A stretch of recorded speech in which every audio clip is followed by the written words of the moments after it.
In the NewsHour tonight, President Trump's nominees for U.S. Attorney General and Director of National Intelligence face contentious confirmation hearings. Who won the 2020 election? I have answered. Answer it. What is your answer? I've given you my answer. What is your answer? How reporting on security concerns surrounding the new Air Force One landed New York Times journalists with subpoenas, and the concerns that is raising about press freedom. And law enforcement's growing access to camera technology is helping solve crimes, but also raising questions about surveillance and privacy. Yeah, about that. We're making in society. Are we comfortable with that level of trade-off? And I think these are fair questions to ask.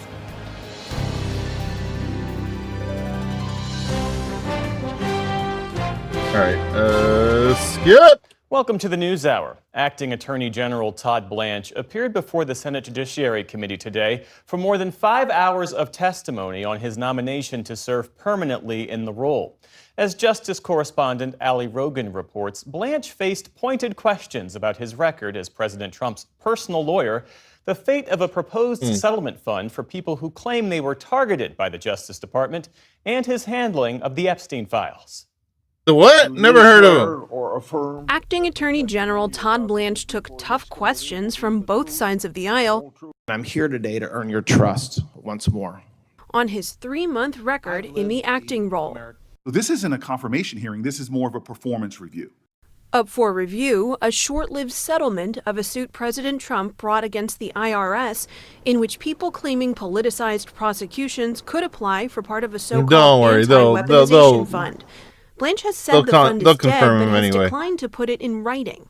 Has there been a written agreement of the parties to modify the settlement fund? No, the settlement fund's just not moving forward. There's no modification. It's just, it never started. No money went from the Treasury to any other account. There's no commissioners. It's not moving forward. But just to be clear, the President of the United States, who is the plaintiff in this lawsuit, has not agreed in writing to delete the weaponization fund. And he goes snooze also speed. took questions about a rebuke of the fund by a federal judge in Florida who said the case was brought in bad faith. She shared her order with the New York State Bar for possible disciplinary action. Do you intend to appeal the Department of Justice? We weren't really even part of that decision. So to the extent there's something that we can't appeal, I very vigorously will encourage the department to do so. In the hearing room today, a handful of survivors of late convicted sex offender Jeffrey Epstein. Some of them appeared in a video earlier this week urging senators not to confirm Blanche over his handling of the Epstein files as Deputy Attorney General.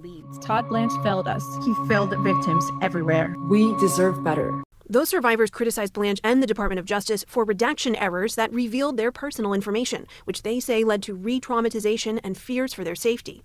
Blanche acknowledged those errors. Will you apologize to them for the mishandling and mistakes that were made by the United States Department of Justice? I will absolutely say that any mistake that we made should not have been made.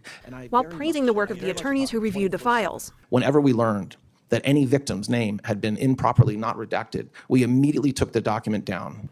Several lawmakers repeated claims by survivors that the DOJ purposely redacted names of powerful people connected to Epstein. Your explanation, quote, "It isn't a crime to party with Mr. Epstein." Mr. Blanche, these survivors deserve much better. And urged Blanche to meet with the survivors in the room, which Blanche said he could not do directly. Will you meet with these 10 survivors? I'm asking you on the record. If they have lawyers, as you know, I'm prohibited from meeting directly with them. I have met with counsel for survivors, as has many people in the Department of Justice, over 30. But if they are represented by counsel, we will work with their counsel. There were revealing exchanges on many issues before the Department of Justice, but it may be a quick, apparently flubbed response that remains Blanche's most memorable answer. Are you and President Trump friends? I'm his lawyer, was his lawyer, and now I'm the Deputy Attorney General. Blanche led Trump's defense team on several cases between his presidential terms, which critics have called a conflict of interest since he joined this DOJ. One of the cases was Special Counsel Jack Smith's probe into Trump's involvement in the January 6, 2021 riots. Blanche said he has recused himself from January 6 cases, but he did move this year to vacate the convictions of 12 of the riot's leaders. Blanche defended his involvement. These people were convicted in the January 6 investigation, which also involved the president, who you represented. You were involved in dismissing those cases, were you not? I'm the acting attorney general, so yes, my department moved to dismiss. I was not involved. So you didn't recuse yourself from that matter? You were willing? There's no reason to, from the Proud Boys matter? Yes, it was. Lawyer, you know the rules. There are rules that say when I yes, have to there be are recused, rules. and that's not one of them. Blanche needs the support of all committee Republicans in order to make it to a full Senate vote. Two of them, Tom Tillis and John Cornyn, lost their primaries and were viewed as wild cards going into the hearing. Cornyn told reporters he still has concerns, but Tillis seemed supportive. Thank you, Mr. Blanche. You've done a great job today. The committee reconvenes tomorrow for a second day where they will hear from Blanche's supporters and critics. Meeting adjourned. Thank you, Senator. For the PBS NewsHour, I'm They're Ally going to Rogan. confirm him. Another Trump nominee Fucking for a pointless. top post faced senators today. U.S. Attorney Jay Clayton appeared before the Senate Intelligence Committee for his confirmation hearing to become Director of National Intelligence. The job is largely focused on foreign threats and national security, but as Nick Schifrin reports, much of today's hearing focused instead on the recent past. Today on Capitol Hill, a hearing that was supposed to be about the future of the intelligence community was instead dominated by the history of the 2020 election. Who won the 2020 election? I'm not going to do this with you. Jay Clayton is the president's nominee for Director of National He Intelligence. doesn't want to answer the A lawyer fucking with more than question. 30 years of experience. Wow. President Trump's first chairman of the Securities and Exchange Commission, and most So recently, he's just U.S. filling Attorney for the everything Southern up with a District bunch New of his York, one of the goons. Justice Department's most prestigious roles. And we're expected to You know, believe that this is Joe a Biden fair won and 2020 bipartisan government. Senator, I'm not an election denier. Joe Biden was certified as the president of the United States. And yet repeatedly in response to Democratic senators, Clayton refused to use the word won to describe Joe Biden and the 2020 election. Who won the I have 2020 answered- election? I have answered the question. Answer it. What is your answer? I've given you my answer. What is your answer? You refuse to answer a basic question about who won a presidential election, No, but you asked to lead America's intelligence community? Isn't it humiliating to be unable to answer this question, to have to indulge the president's delusions? I say it was rigged, just like the election was rigged in You gotta 2020. kiss his Since ass. 2020, President Trump has claimed he won that election, and PBS NewsHour has learned that tomorrow night he will unveil new purported details on what he has long claimed, without hard evidence, was fraud. Part of the president's Oh wait, efforts this is to find yesterday's fraud is PBS NewsHour. What am I doing, man? Ah. I'm glad nobody saw that. 1 minute ago. Oh, why is it 1 minute ago? Oh, they're competing for my attention here. World News Tonight, the most trusted news anybody's ever seen. America's Hey, most Daphne. watched newscast, now streaming. Got here right on time. I was Breaking watching news yesterday's every day news. on Disney Plus. Most watched, most I don't know trusted. where my Now mind on is. Disney Plus every night. Tonight, breaking news. Dangerous smoke from hundreds of Canadian wildfires triggering air quality alerts across 19 states. Oh, I'm on City 1.28 skylines disappearing speed. in the haze from Whoops. Chicago to New York to Boston. The American cities now with some of the worst air quality in the world. Also breaking tonight, the flash flood emergency in Texas. A deadly wave of water forcing evacuations. That shit's bad. Dramatic images showing a massive water main break flooding a Look, famous it's American flooding in street. Texas so bad we made it flood in California. Hundreds of cars feared damaged or destroyed, a gaping sinkhole left behind.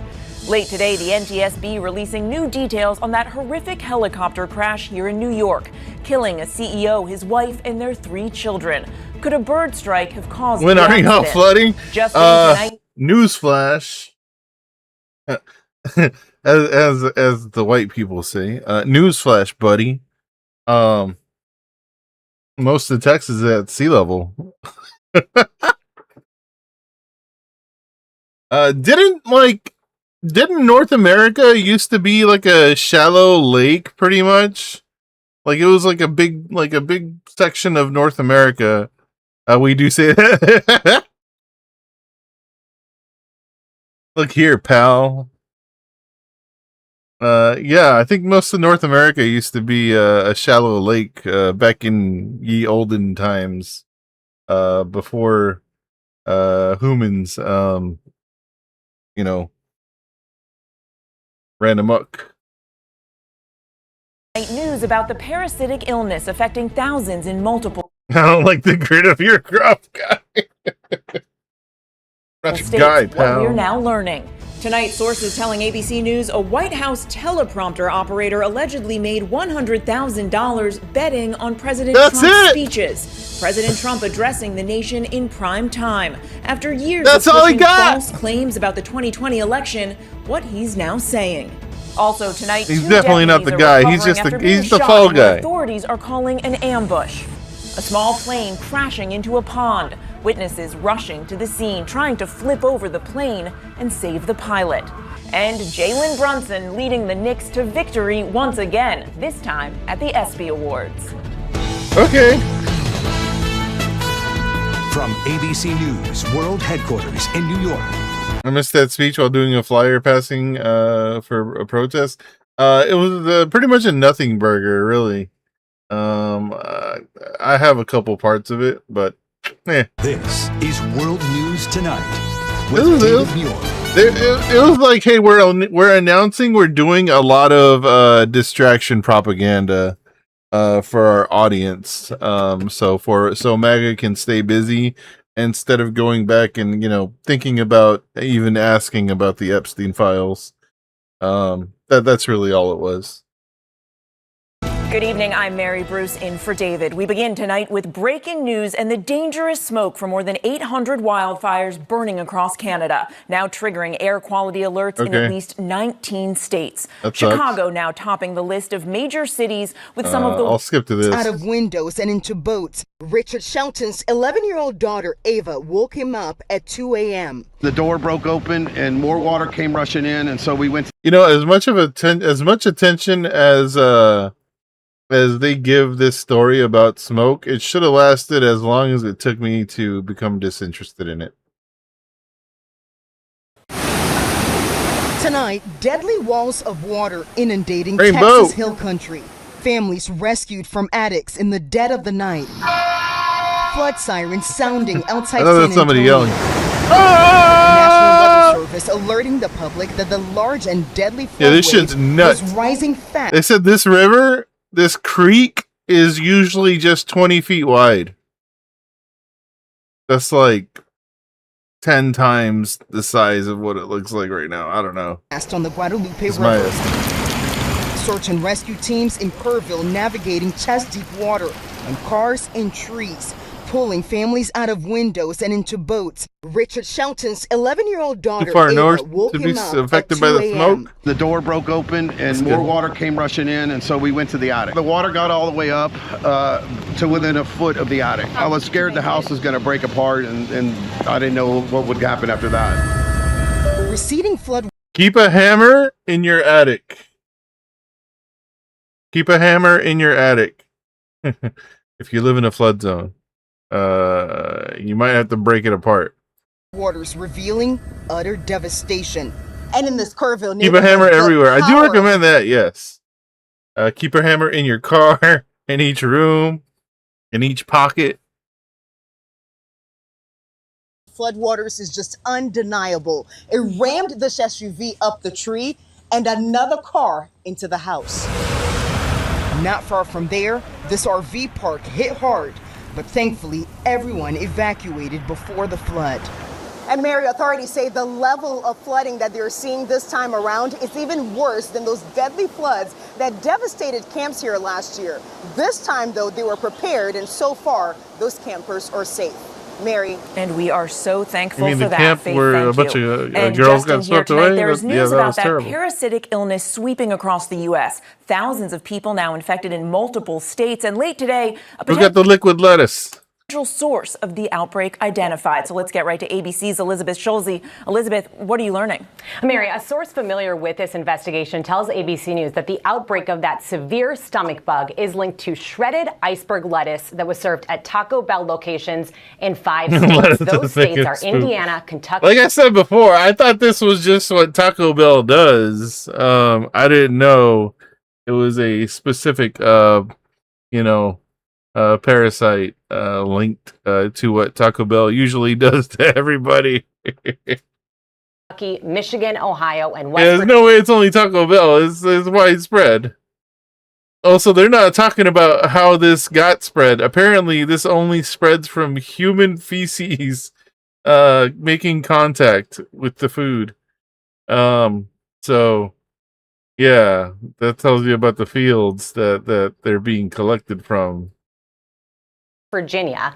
The source says that the FDA's investigation identified a single supplier of iceberg lettuce from Mexico that was used by the Taco Bell locations where the sick people say they ate. Now, particles earlier this everywhere, week, Taco Bell preemptively removed some ingredients at select locations, telling ABC News that the health and safety of our guests is our top priority and that they're closely monitoring the situation. The CDC's reported nearly 7,000 cases of this intestinal illness in who's he suing now? What's he doing? 4 states. We have reached out to Taco Bell again for comment and have not heard back. Mary. Elizabeth Schulze with the late-breaking developments. Elizabeth, thank you. And next here tonight, the chaotic scene in West Hollywood. A major water main break flooding Sunset Boulevard and surrounding streets. Okay. Hundreds of cars feared damage and underwater. The Why ruptured is main this also the creating world a massive news? sinkhole. ABC's Trevor Ault is in Los Angeles. Tonight, the massive water got main break that 20 unleashed a minutes. torrent of water through West Hollywood. It was geyser after geyser after geyser after geyser. All the water was flooding in and going in through the sewage and splashing back out. Just before 4 this morning, a 36-inch pipe ruptured, ripping open a giant sinkhole and sending river rapids racing down the Sunset Strip. One person clinging to safety. That I person need that just got dude swept to away with describe water. everything. They tried to get out onto the sidewalk and move.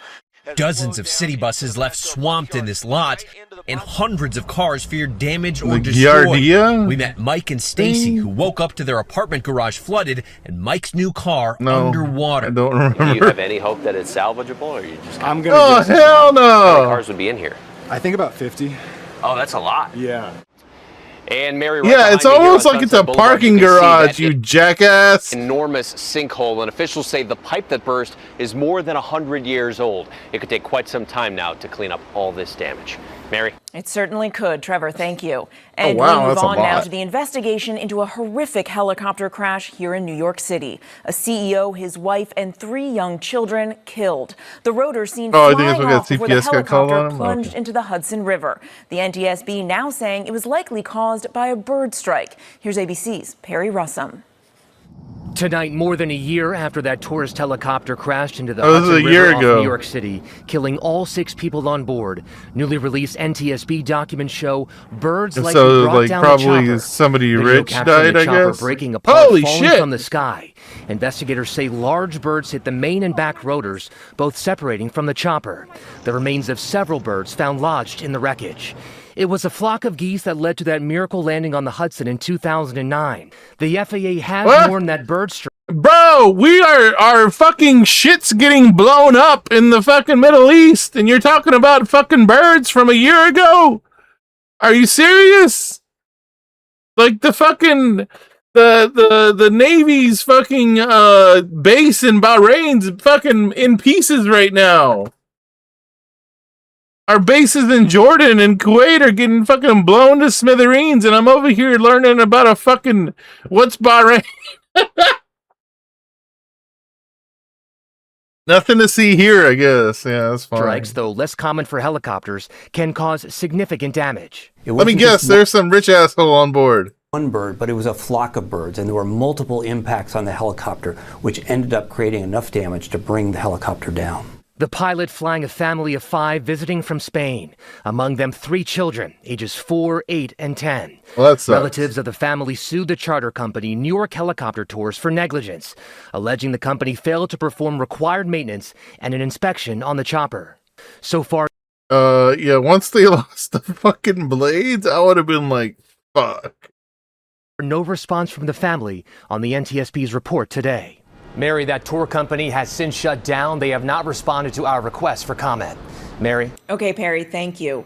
Tonight, sources telling ABC News a White House teleprompter operator allegedly used inside information. Like, we've bombed Iran like 4 times in the last like 30 hours, right?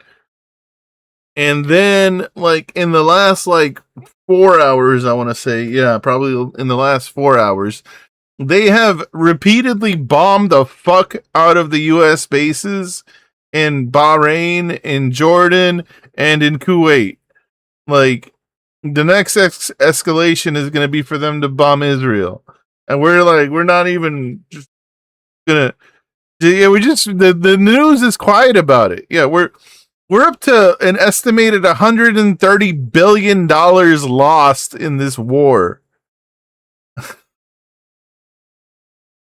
And we're just gonna, oh, these are some fucking birds, I guess. This guy. Nothing to see here. This guy who earned $100,000, but yet it's like millions that have been bet and allegedly like earned from betting on Trump speeches. But yeah, this is the fall guy for the whole thing. Somehow he only got $100,000 to make more than $100,000 betting on the president's speeches. The White House saying he's now on administrative leave. Here's ABC's chief investigative correspondent, Aaron Katursky. Yes, all of this is just distraction. Operating President Trump's teleprompter for more than a decade, Gabriel Perez, the guy who knew what Trump was going to say before he said it. I have a guy, Gabe. He's excellent.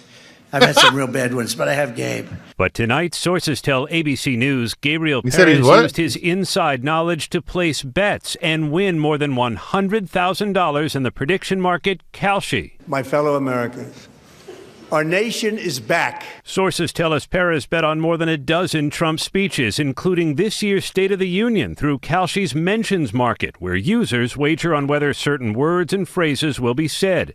President Trump is famous for going off script. You know, when you go up here, you take a big chance, especially me, because I go off teleprompter about 80% of the time. Sources tell us Perez sometimes pulled bets mid-speech when Trump skipped words that were in the teleprompter. It was the prediction market itself that sounded the alarm. Kalshi says it flagged federal regulators. As the fall guy, man. He's just the fall guy. Deeply unfortunate and frankly a disgrace. And tonight, Perez put on indefinite unpaid leave. Oh, no. Mary Perez is now in talks with federal regulators to settle the allegations. That could require him to give back the profits he made from those bets, but he's expected to face no criminal charges. Okay, Aaron, thank you. Tonight, President Trump addressing the nation. He's the fall guy and he's not going to face any criminal charges? What a gig, man. And everybody else that's been betting on this shit, they're like, oh, I've never heard of anybody else doing this.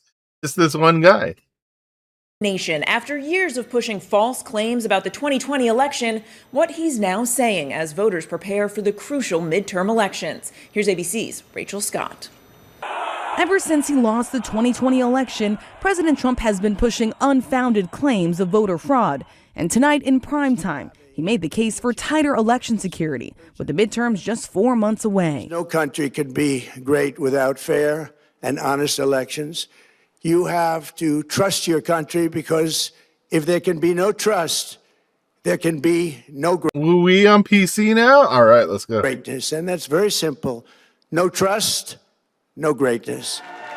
Democrats say President Trump can't move on from his 2020 defeat. The world's most famous sore loser will deliver a primetime presidential sour grapes address to pursue his 6-year-old grievances. Trump lost in 2020 He's by good. 7 million votes. Damn, he's too lost good. the Get him out Electoral of College, and lost more than 60 court cases challenging the election, some in front of judges he appointed. Today on Capitol Hill, some Republicans wishing he would move on. Why does Trump always look like my abuelita in fucking like certain pictures? Look, we can't re-prosecute that campaign. Anytime you're looking back, you're not Looks looking like my ahead. I'm looking grandmother, ahead to man. these elections, and the president should as well. I brought those concerns to the White House press secretary. What does the president say to Republicans who think that focusing on the 2020 election integrity, all of these issues right now is not the right approach to this election? The administration and especially this president Yeah. are able to walk and chew gum at the same time and tackle a number of issues on a number of different subjects every single day.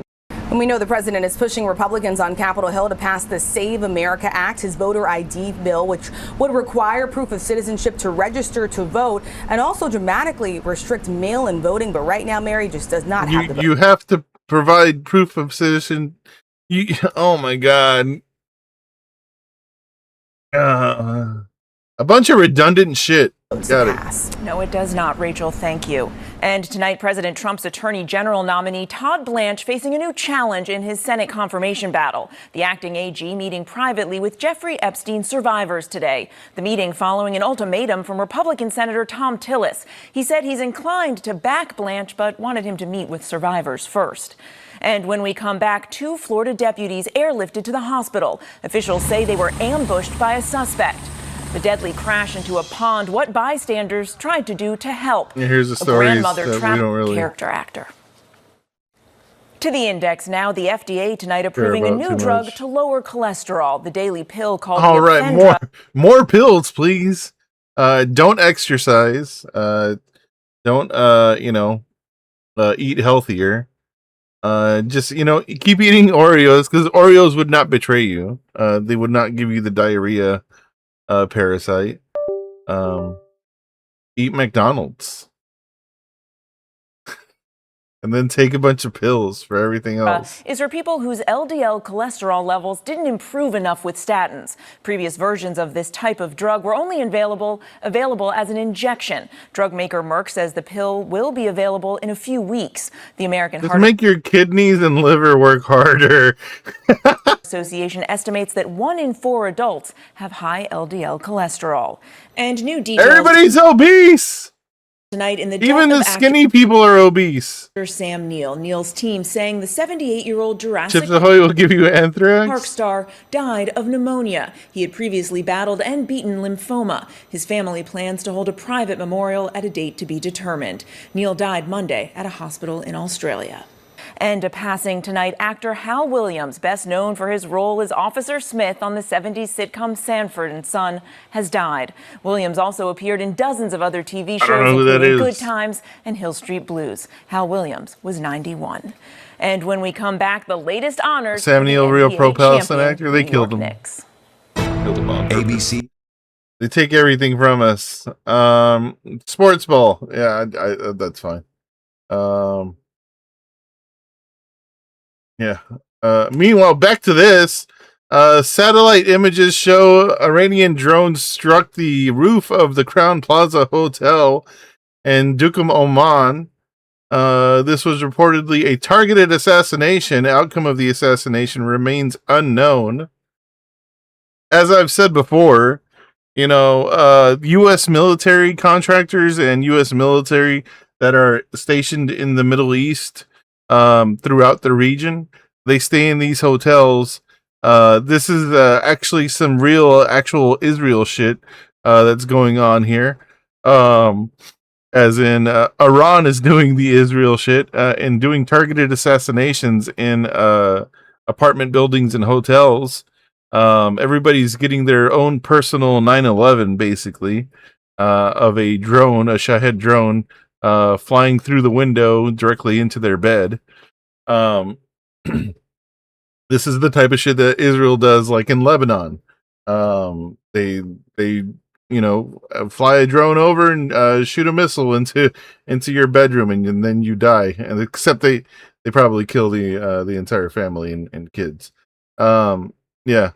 Iranian TV presenter Sirbaz Rezvi called the Crown Plaza Hotel in Oman, which was struck by an Iranian drone, posing as a guest with an existing reservation and asking whether the hotel had been attacked. Hotel staff. Now you got to remember, Oman, Bahrain, all these places, like all these countries, like the GCC nations, they continue to deny that they're taking any damage.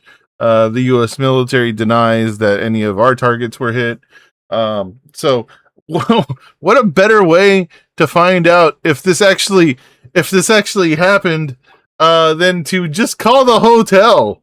Nothing has happened to the property. Everything is all. Good evening. Calling.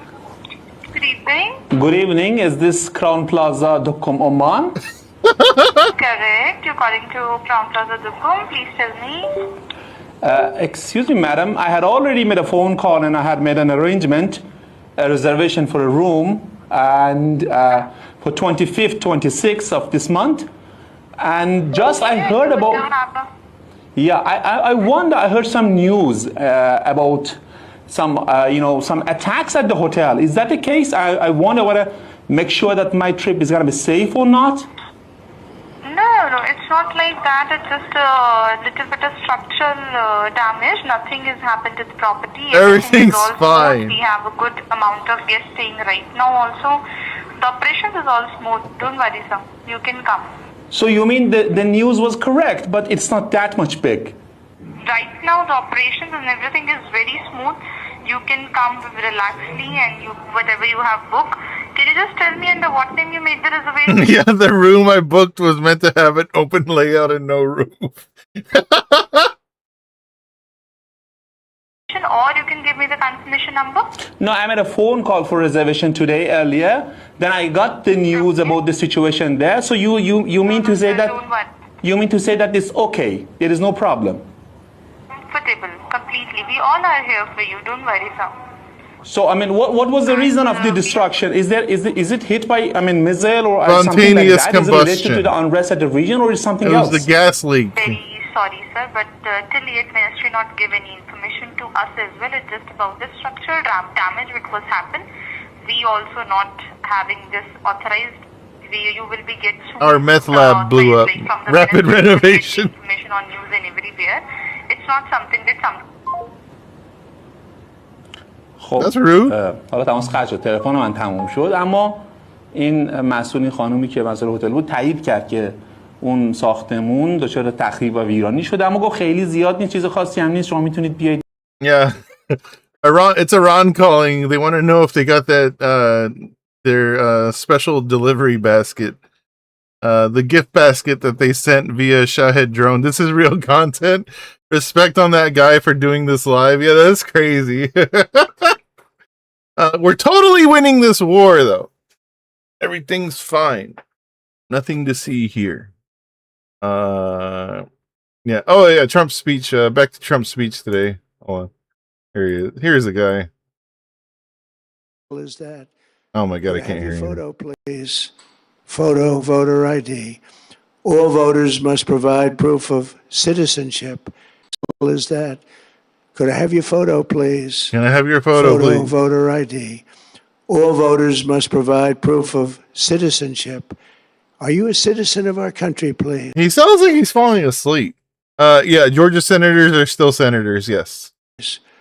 And hopefully there will be no corrupt mail-in ballots, which if you watched California and so many other... This dude votes by mail every single time. Not only does he vote by mail, he votes by mail illegally. I really expected more from this speech. I'm glad it was boring as fuck, but yeah. Yeah, it was super mid. I really did expect him to go after like Georgia senators and like Georgia's like voting specifically. But I guess they talked him out of it. I have to assume that. Yeah. But he votes by mail. He votes by mail. I think he votes by mail for Florida, but from New York. Or like that's what he used to do all the time. And JD on Rogan did the misinformation for him. Yeah, he votes by mail all the time. Mail-in ballots are inherently corrupt. Yeah, when you do them. That? Could I have your photo, please? No, you can't have my photo, please. Let's see if he posted anything else. Demands that Congress must pass the Save America Act. How easy is that to do? Good evening. Unless you Before we begin, I'm proud to report that our country is safer, stronger, and far wealthier than it has ever been before. Transgender for everybody, men and women sports, crime ravaging our cities. Where is he talking from? Laughing at us as a nation, but not anymore. This week it was announced that inflation saw the largest monthly decline in more than 6 years. Just happened. It was just I don't know which one he's talking from. The media reported it, and we accept it. The best in 6 years. The tax cuts in our great, big, beautiful bill are saving hardworking families thousands and thousands of dollars. I can't stop him. He's playing through the buffer. Okay, I got it. I had to reload. Pass the Save America Act. How easy is that to do? I couldn't. I got 3 monitors, man. I couldn't figure out what fucking screen it was. It was driving me wild. Unless you want to cheat. The only reason you wouldn't do it is you want to cheat because your policies are so bad. I can't control his volume now. Fuck. That inflation saw the largest monthly decline in more than 6 years. Just happened. It was just given out. The I can't media control it. reported it, and we accept it. This is cooked. I can't watch the Heard speech. the president make claims. Chinese government strategy Also against the United claims that electronic voting machines are vulnerable and easily compromised. Fox News has not seen that evidence yet, is not in a position to evaluate the accuracy of the president's statements and claims at this time. He also Yeah, Fox News is like, I don't know anything about that. was focused on. heard the president make claims that electronic voting machines are vulnerable. The plan, if the Democratic senators were meeting tomorrow in their policy lunch, what would Democratic senators be? What's the action plan that would come out of this speech tonight for Democratic senators? We have to be focused on winning the election. We have to. I'm fucking. Our election. Come to my house and assassinate me, please. I've been in this position. Do you share the concern for some period of time? Wait, what? Are definitely third world. I've lived in Beijing, and I can say that the elections in Beijing, when they were there, are much better than California and the United States. And what our elections are. I can believe that, actually. Not an alarmist. I think I've been in this position. Demands Also that Congress heard the must president- No, stop. pass the Save America Act. Stop. That's too How much. easy I is gotta get that off of to this do page. Fuck. unless you want to Get away cheat? from me. I'm not focused on. Oh my God, I can't hear anything now. I get your point. One of the points the president's going to make tonight, we're told by the White House, we'll get the speech starting about 12 minutes from now. One of the things he's going to say is that he has new. I'm not focused on this. I'm going to focus on the people of Georgia. Yeah, Trump kept talking about the Save One of the Act. points the president's Save going to make America tonight, we're Act. told by the White House, we'll get the What speech is it? starting about 12 minutes from now. One of the things he's going to say is that he has new documents to declassify, and the White House says it's going to show more than we knew in the past about foreign interference in elections. And you know, the president, you talk about legislation you'd like to get through the Senate. The Republicans, I'm certain, won't bring it to votes for you. The president's going to try to pressure again the so-called Save Act, which you can tell me if my math's wrong. The votes simply aren't there for it. But just give the president, hard, I know for you, benefit of the doubt for just a second. Is there anything in the Save Act that would deal with foreign meddling? Let's assume the president actually makes a case. Is there anything in that bill that would actually make it harder for China or Russia or Iran or anyone else to meddle in our elections?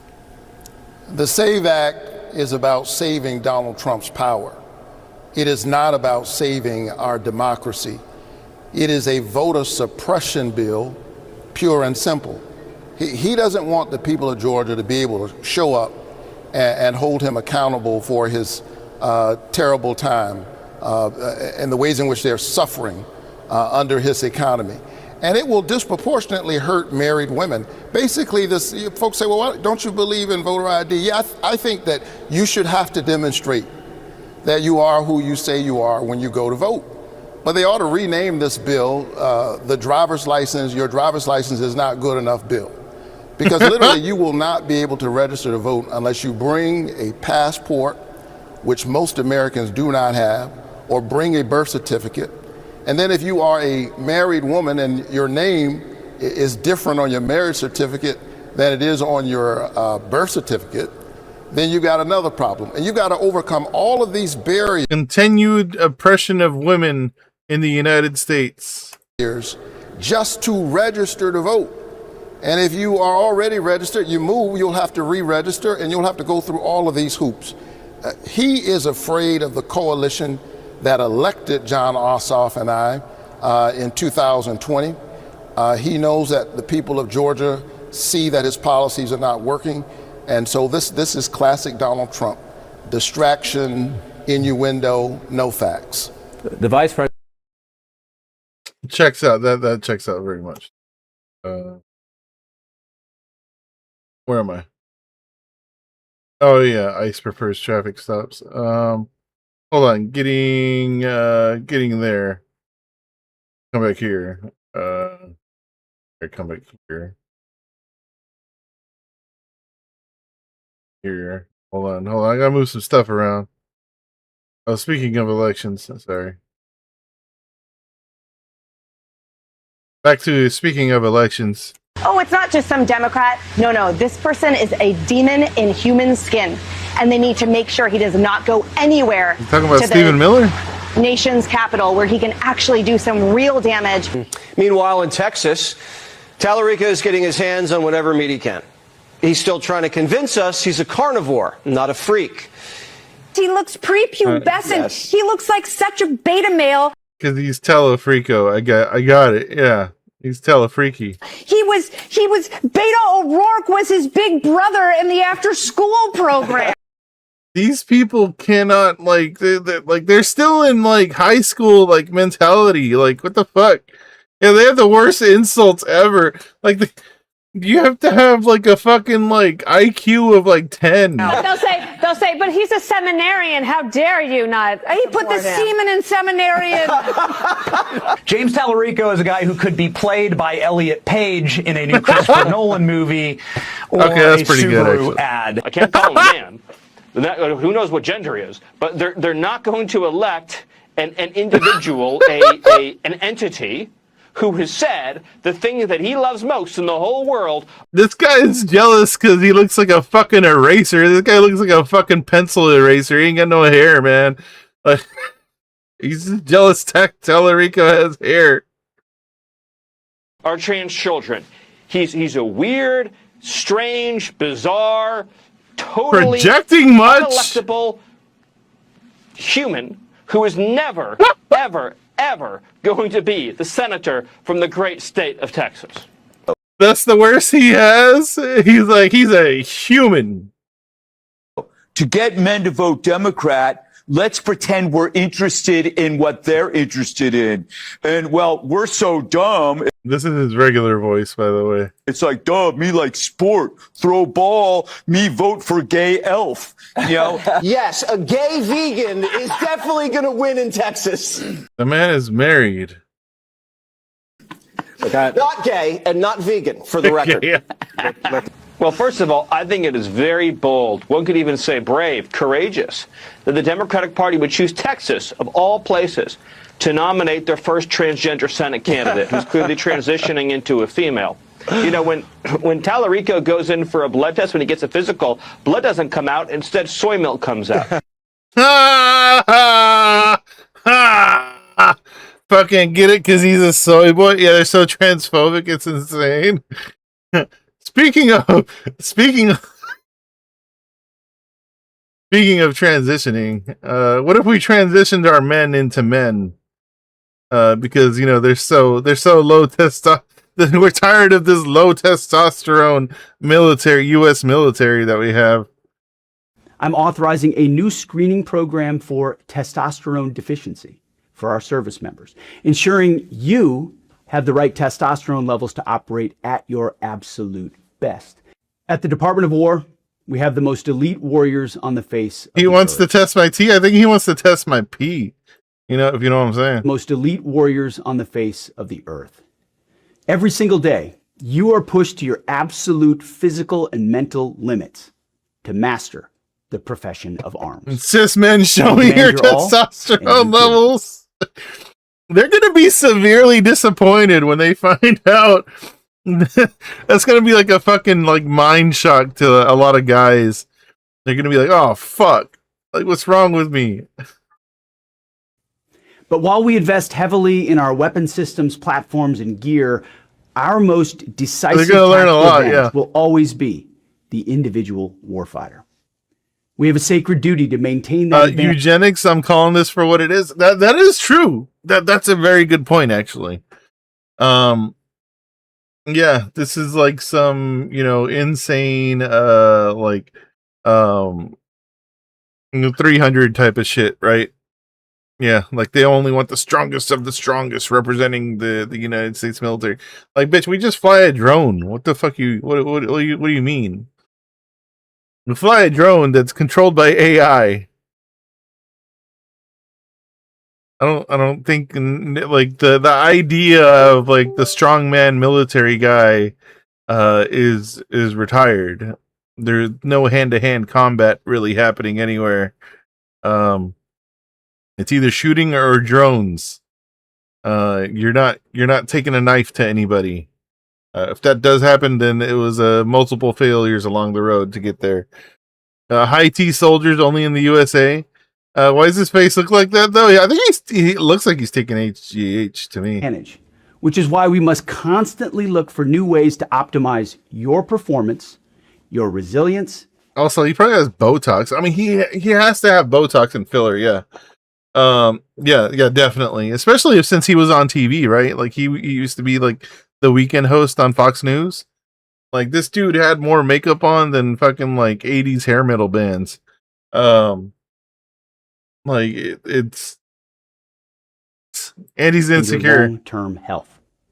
And to meet that commitment today, I'm authorizing a new screening program for testosterone deficiency for our service members, ensuring you have the right testosterone levels to operate at your absolute best.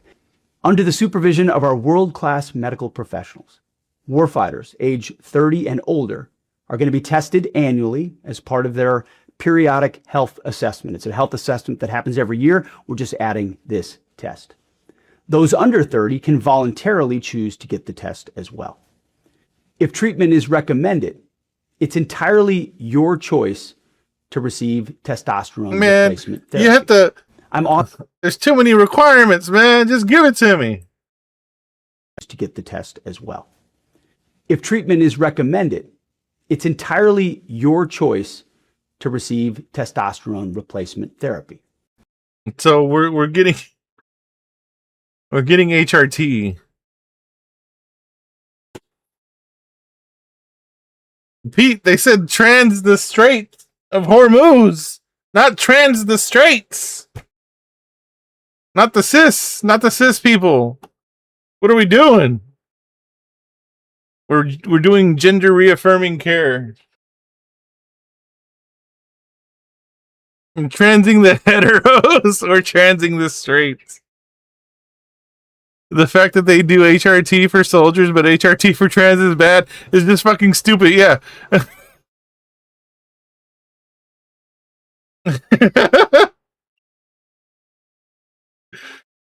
Yeah. Anyways, this psycho. He says you lose your endurance, muscle mass. So yeah, I want these guys on it. But you know what's going to happen? The guys that don't need it are going to take it to triple boost. Right. And then that sounds like some insecure thinking, but sure. They're going to get out there. And women on base, you guys better be careful. Port calls, women in Asia, you better be careful. Because these guys are going to be wild animals, and you better watch out. LowT. You should have held his hand. Yeah, but I don't know if I would have. Oh, Dana. You say women in Asia? Yeah, women in Asia, you better be careful.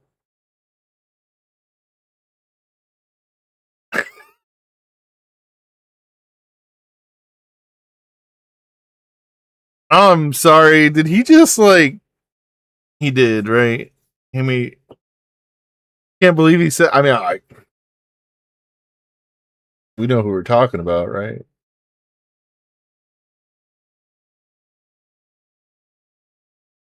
I can, but one more time, sorry. The guys that don't need it are going to take it to triple boost. Right. And then they're going to get out there. And women on base, you guys better be careful.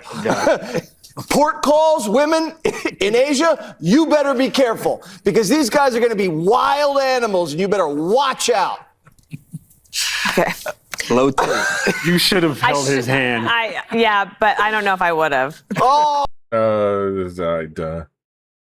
My email to Fox News. I'm writing to formally complain about Jesse Waters' recent remarks promoting a high testosterone military, in which he stated that women on military bases during port calls better be careful because the service members would be wild animals. Yeah, that's definitely an SA joke. That is completely unhinged. I was gonna roll this into something. No, we'll get back to it. Back to this weirdo, sorry.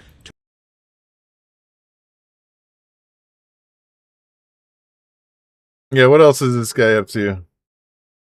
NSPM 7 to be exact, that directs for the first time in American history all of our law enforcement. Oh yeah, it is the truth about the U.S. History in Asia, though. Yes. NSPM 7 to be exact, that directs for the first time in American history all of our law enforcement and intelligence agencies to work together to disrupt, identify, defund, debank, arrest, and prosecute these political terrorists that are operating in our country.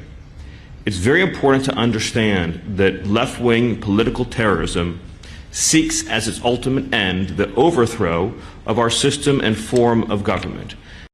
NSPM 7, to be exact, that directs for the first... So yeah, they're saying left-wing political terrorism. Well, I mean, those who oppose the regime. Well, actually, right-wing extremism is allowed to grow and thrive. Yeah, we're very far off the cliff, folks. Everything's fine, I guess. I don't know. Just keep going to work. Everything will work out, guys. Don't worry. Nobody's gonna get killed in the street. Ah, shit! They kill people in the street. Ice traffic. In less than a week, 3 people died during ICE traffic stops. Home arrestees have more constitutional protections because they can't enter into their house without a judicial warrant. El Grito Media spoke with immigration attorney Pedro Chavez to clarify why ICE seems to prefer traffic stops over house arrests. So because of these traditional constitutional protections, they oftentimes do prefer curb pickup or car pickup. Because you remember, Trump, first ICE said that they're not going to do traffic stops anymore, temporarily. Tom Homan was saying that. And then Trump said, no, we're gonna continue to do that same day, just like an hour later.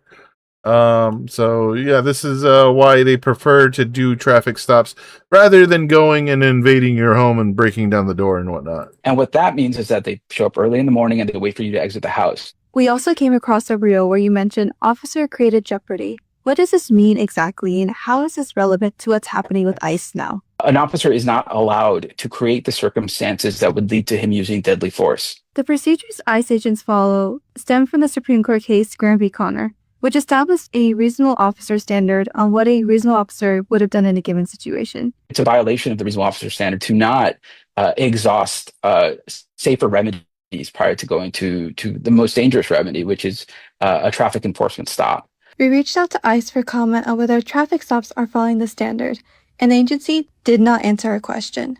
Instead, saying in part, quote, "If you're here illegally, leave now. We remind illegal aliens attempting to evade arrest is dangerous." In less than... Yeah, well, fuck you. How about that?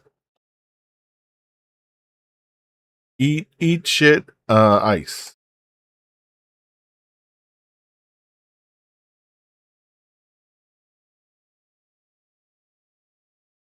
The biggest problem that I have with ICE right now is the fact that, one, they are not wearing body cameras when they should be wearing body cameras. Really, that's your biggest problem with the people grabbing people off our street and killing them. That's the biggest problem with ICE, which is putting people currently into concentration camps. Your biggest problem is that they aren't recording the violence so that they can watch it back later for their own little enjoyment. But your second one is even worse. Number two, the no identification, the unmarked vehicle. Can't call out the famous proud centrists. Are these people are like proud of being centrists, being fence-sitters?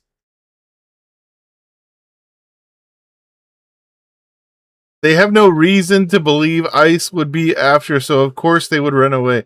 Like, the masked men who are wearing plain clothing. This is painful liberal nonsense. Let me... Oh, I'm sorry, go back a little bit. It's even worse. Number two, the no identification, the unmarked vehicles, the masked men who are wearing plain clothing. Yeah, we need them to be marked so that way we know that they're going to kill us. And then we can just get killed and be okay with it. This is painful liberal nonsense. Let me remind you, she is talking about people that are systematically pulling people off of our streets and throwing them into concentration camps and earned the right in the Supreme Court to do so on the basis of race. And her top 2 issues are that they won't have something to get off on after it, and that they can't wear matching little outfits such that she'd be able to identify them. Because identification and body... Yeah, maybe they should give them armbands, like matching like armbands, and like they could be red. Cams have worked so I have a feeling well they for would the be rest of down the for that, cops. actually. They've famously done no other violence against racial minorities if they have to wear their uniforms. Jesus Christ, this reeks of such incredible, painful privilege for people, in fact, that look like me. Them not having body cams is scary for people like me who probably will get their day in court where body cam footage would be helpful. Them not wearing outfits, which helps me enable my rights, right, is the scariest thing for me because those rights would be respected. So if your perception of ICE is that they are scary because they are different than cops, then I get this. But if your perception is of reality, which is that ICE are scary because they are just exactly like the rest of cops, except maybe slightly better funded, although that depends on the cop, then this is nonsense. And not only is it nonsense, it's really fucking dangerous because it shifts the focus on what these painful, harmful, disgusting actions from ICE should be eliciting, which is an anti-police sentiment, an anti-police movement. Thank you. And push it Yes. into a very particularist, anti-Trump, let's dress ICE different movement. And that seriously threatens any progress that we could and should have as a result of this disgusting escalation in fascist violence, and threatens to shift that progress into a different flavor of fascism. And this exact example is one of the best examples of that I've ever seen. So please, if you're also frustrated at shit like this, internalize that and recognize that that really is the function of liberal ideology. It is not just that they disagree on how to deal with Trump. It is that they want a different Trump. And they're mad that he's doing it so loud. The biggest problem that Yeah, that's I agree. I agree here wholeheartedly. Hold on, before I go and move on away from ICE, let's see what else ICE has been up to in the last 24 hours. What's going on? What's going on? They do it here. I want to think they go to the ambulance. I don't know. Now, to the naked eye, one would believe that this is a foreign individual, that this guy who similarly dressed like ICE might be manhandling because he wants to detain him and deport him. But you don't see the usual ICE, Amazon ICE police vest. And also, who the fuck is this? This is his girlfriend or something? Like, what the fuck is happening here? What they doing? What's going on? What's going on? It's law enforcement. What's going on? We can still have a right to know what's going on. And then you got the TSA agent with the Punisher logo on his water bottle. You know, I read that he had a Punisher logo on his water bottle. I didn't believe it, but now I see it. Yes. He's saying this is law enforcement. We have a right to know what's going on. Hey, my God. Everyone back up. Are you okay? What are they doing? Are you okay? Everyone back up. Come on. Come on. Come on. Come on. Oh, Hey, who are they? Hey. Yeah, they're saying, who are they? They just walked the fuck off, man. They just straight up walked off once they started getting recording. Bro, yoke dude.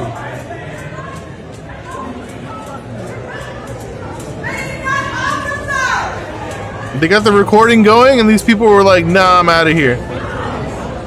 Hey, that's not 5-0. That's not... Yeah. Oh, man, believe that shit with no fucking evidence, bro. Nothing. Anyways, here's the actual dickhead cops. Sorry. Hey, yo, if they law... Hey, yo, hold on. Where's he going? Hey, my boy, if they law enforcement officers... Hey, check this out, homie. If they law enforcement officers... Why aren't they identifying their face, bro? Hey, why am I doing that? And you didn't even do anything about it. They saw his stuff. And he wouldn't even let it talk about they you okay, bro? What happened? What happened? This dude just got assaulted. Assaulted and robbed. Don't touch me, bro. Don't touch me, bro.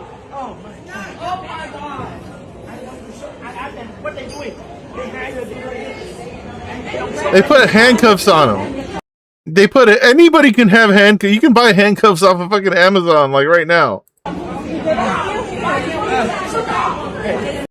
If I walk around with handcuffs, does that make me law enforcement? You not take me, bro. That's why I said step back. Now we get the real thumbs on patrol. Hey yo, if they're long. Hey yo, hold on.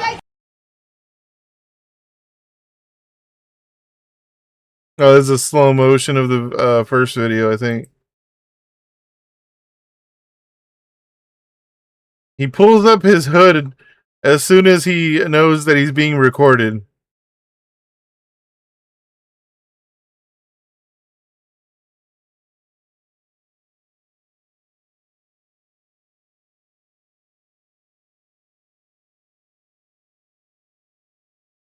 This is nuts. Yeah, this is fucking insane, man. He's got a fake mustache on. Fucking Wario over here.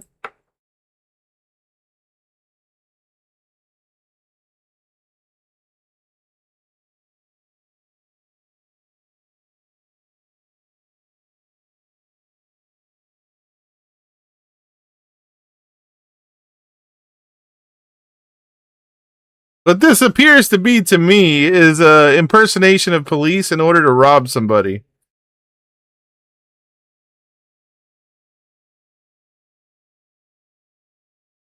Yeah, who the fuck is this? She's wearing a regular mask.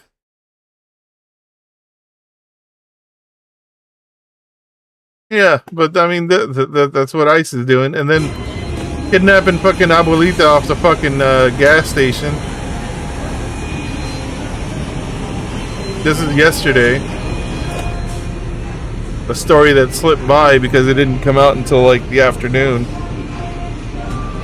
Esto está pasando aquí en el outset del This is New Mexico. 54 Chaparral, entre Chaparral, Nuevo México y Texas. Her mother has lived legally in the United States. A woman's encounter with ICE in Chaparral is sparking concern. Take a look. The incident happened Wednesday morning at an Allsup's convenience store in Chaparral.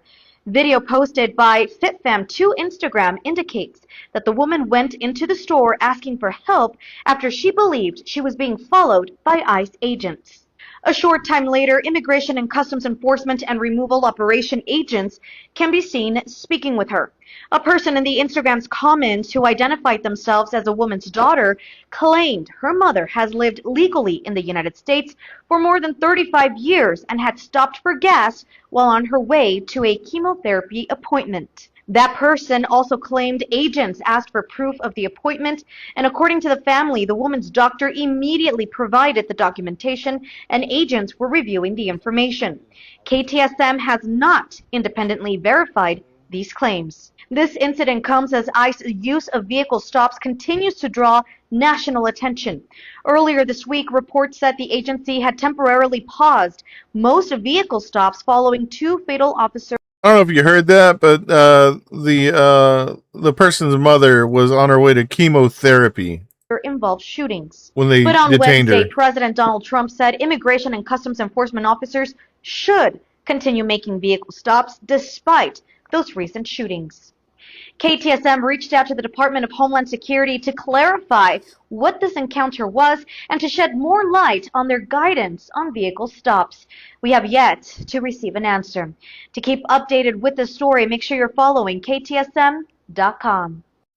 A woman's encounter with Thanks. I guess she's just disappeared forever now. We'll never know what the fuck happened there. All right.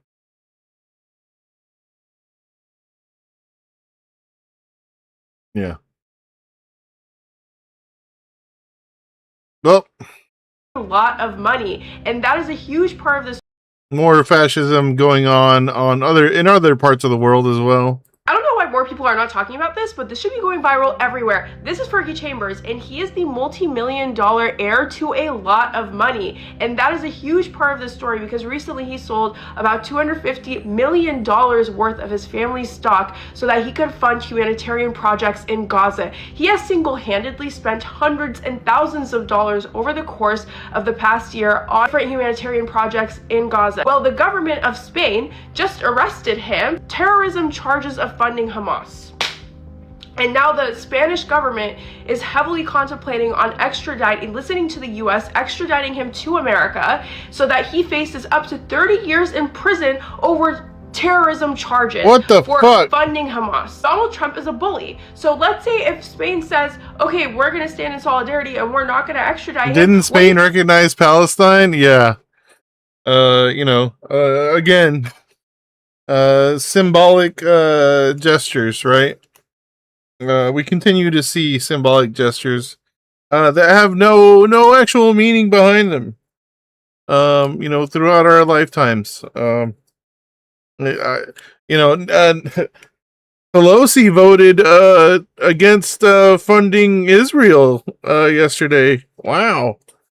Can you guys believe that? That's amazing. She must really hate Israel now. Oh man, my back scratcher broke. What do you think Trump is going to do? You think Trump is just going to be like, okay, buddy, thanks. No, that's not how this is going to work. Trump is more than likely going to try to strong arm his way into getting this man extradited into the US. Also sets a horrible precedent because what do you mean? If I donate money to children suffering in Palestine, I can face terrorism charges for funding Hamas. What the fuck? What is the conversation here? It's one of those very rare instances where a multi-billion-dollar person's help is actually saving people by the masses. And America knows this, and America is trying to lock him up for it. And I need more people to talk about it because I feel like I'm going insane. I don't know why more people are— This shit's fucked.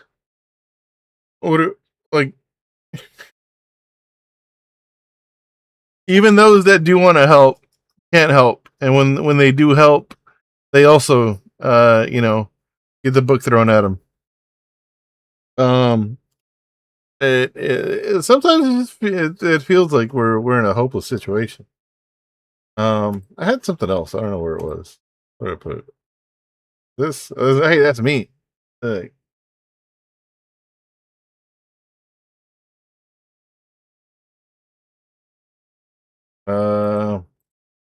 What did I post? I'm looking at goofy stuff. The Texas Rangers are going to investigate what happened to Lorenzo. Hold on. Texas Governor Greg Abbott said that the Texas Rangers are going to investigate what happened to Lorenzo Salgado. And the Texas Rangers leading this investigation is the equivalent of Israel investigating its own war crimes. True. The Texas Rangers was literally established to round up, slaughter, abduct, enslave indigenous people, Mexican Americans. So now, I mean, did we forget the image of the Texas Ranger that was literally whipping an immigrant that was on the Texas border on the Rio Grande? Like we forgot that image already? The same fucking white supremacist organization that... Yeah, Walker Texas Ranger has a whole new light shined on it. It really does. Used to round up indigenous peoples, brown peoples, is going to be leading the investigation of the murder of a brown man by another white supremacist organization. Yeah. We investigated ourselves and we found we did nothing wrong, is where we're going to end up at. Yeah. Now here's JD, Jorkin de Penis Vance condemns Israel campaign to derail the Iran MOU. But I definitely think you have seen this very discreet, extremely well-funded campaign to try to derail the negotiation and try to derail the deal. And, you know, there's this Time article that came out yesterday. A friend sent it to me. It's like worth reading because it lists a bunch of people who have quite literally been paid by a former Trump campaign person who was himself paid by certain elements within the Israeli government. And those people are attacking me viciously for quite literally trying to accomplish the negotiation objective that the president set for the country. So what is their position? Like, they're attacking you how? Oh, it's social media posts. It's, you know, they're leaking to reporters. They're attacking me obsessively, saying that we should not be negotiating with Iran. We should just keep. He's on Ozempic, right? I know a few idiots who vote for this chud. As 2028, oh my god. He's just trying to look like the skinny version of his meme self. The military campaign going indefinitely, and that is their explicit position. And coming after me, saying that, you know, people have come after me and say that I'm influenced by Qatar, that I'm influenced by foreign governments, that, you know, I take my marching orders from Tucker Carlson, and there's just so much bullshit out there. When what I'm actually trying to do is accomplish what the President of the United States told me to accomplish, which is a settlement of this that accomplishes our objectives. Iran doesn't have a nuclear weapon. We have the free flow of oil and gas. And like, I should be clear. Say Peter Thiel, yeah. You know, I don't actually mind. I don't mind that the, you know, let's say certain elements of the Israeli government want to criticize the deal or have disagreements about the deal. I don't even mind an effort to try to influence, you know, foreign governments try to influence the United States all the time. You know, Israel does it, other countries do it. It's just sort of the nature of the beast. What bothers me is actually when Americans allow, meaning American leadership, allows that influence to affect their judgment and to affect what they are advocating for. That's what really bothers me. People are always going to try to influence the United States of America, whether they're allies of ours or whether they're enemies of ours. But again, when I open up the pages of Time magazine and I see that there's a literal foreign influence campaign being funded to tank the very deal that I was pursuing, and oh, by the way, many of the people who were receiving that money were actually attacking me in completely dishonest ways, you know, my response to that is, well, go to hell. I'm going to do what I have to do for the American people. I represent Americans first. But I got it. Yeah, America's first. Yeah. Hold on. Let me see what else he had to say, because I think they posted more. No? Fuck. All right. Who did? Somebody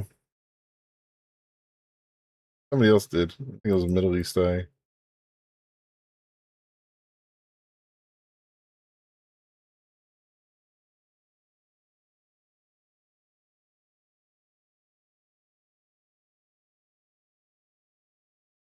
Or not, I guess. Fuck. All right, never mind.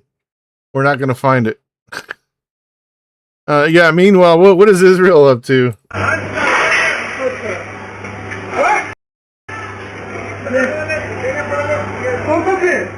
India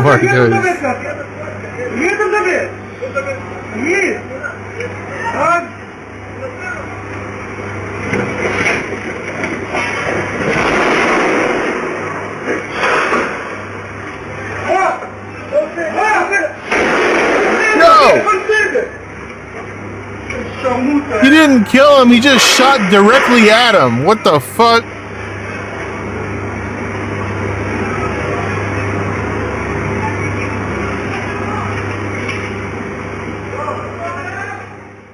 Yeah, so quick check-in on what's going on there. They would have you believe that, you know, this is ICE is the IDF. Yeah. You know, we see the similarities very, very closely. But yeah, we're being primed. You are being primed to accept fascism, even and don't realize it. Let's see. I watched part of Do you this. ever I thought it think was about okay. why people become fascists? I mean, especially because fascism has literally nothing to offer other than like a return to a non-existent mythical past. And violence against minority groups. It's really easy to say that it's because some people are just ontologically evil and preemptively absolve ourselves of the possibility I was of just ever suggesting this supporting earlier. such a horrible Yeah, let's check it out. ideology. But unfortunately, that us versus them mentality is precisely what fascist logic thrives on. The othering, the us versus them, the feeling of being superior to and completely different from the other. Unfortunately, we don't live in a classless, stateless, moneyless society where all of humanity is on the same side yet. So the us versus them logic persists and constantly reproduces itself because it's effectively baked into capitalist society. It's the ideological water that we swim in. It's the gravity that pulls us in, and if you don't consciously resist that conditioning, you'll probably reproduce it, which means that all of us who live under capitalism are susceptible to this logic in ways we might not even realize, even people who consider themselves explicitly anti-fascist or anti-capitalist. So in today's video, I'm going to talk about why this logic of us versus them constantly shows up under capitalism and how the far right co-opts that logic along with revolutionary aesthetics to trick the working class into protecting the very elites who are exploiting them. I'll also go over our role as leftists in stopping the reproduction of this logic and building a future where humanity really is on the same side. Hi! But first I want to talk about the sponsor of today's video, Incogni. Have you ever Googled yourself? Get out of here.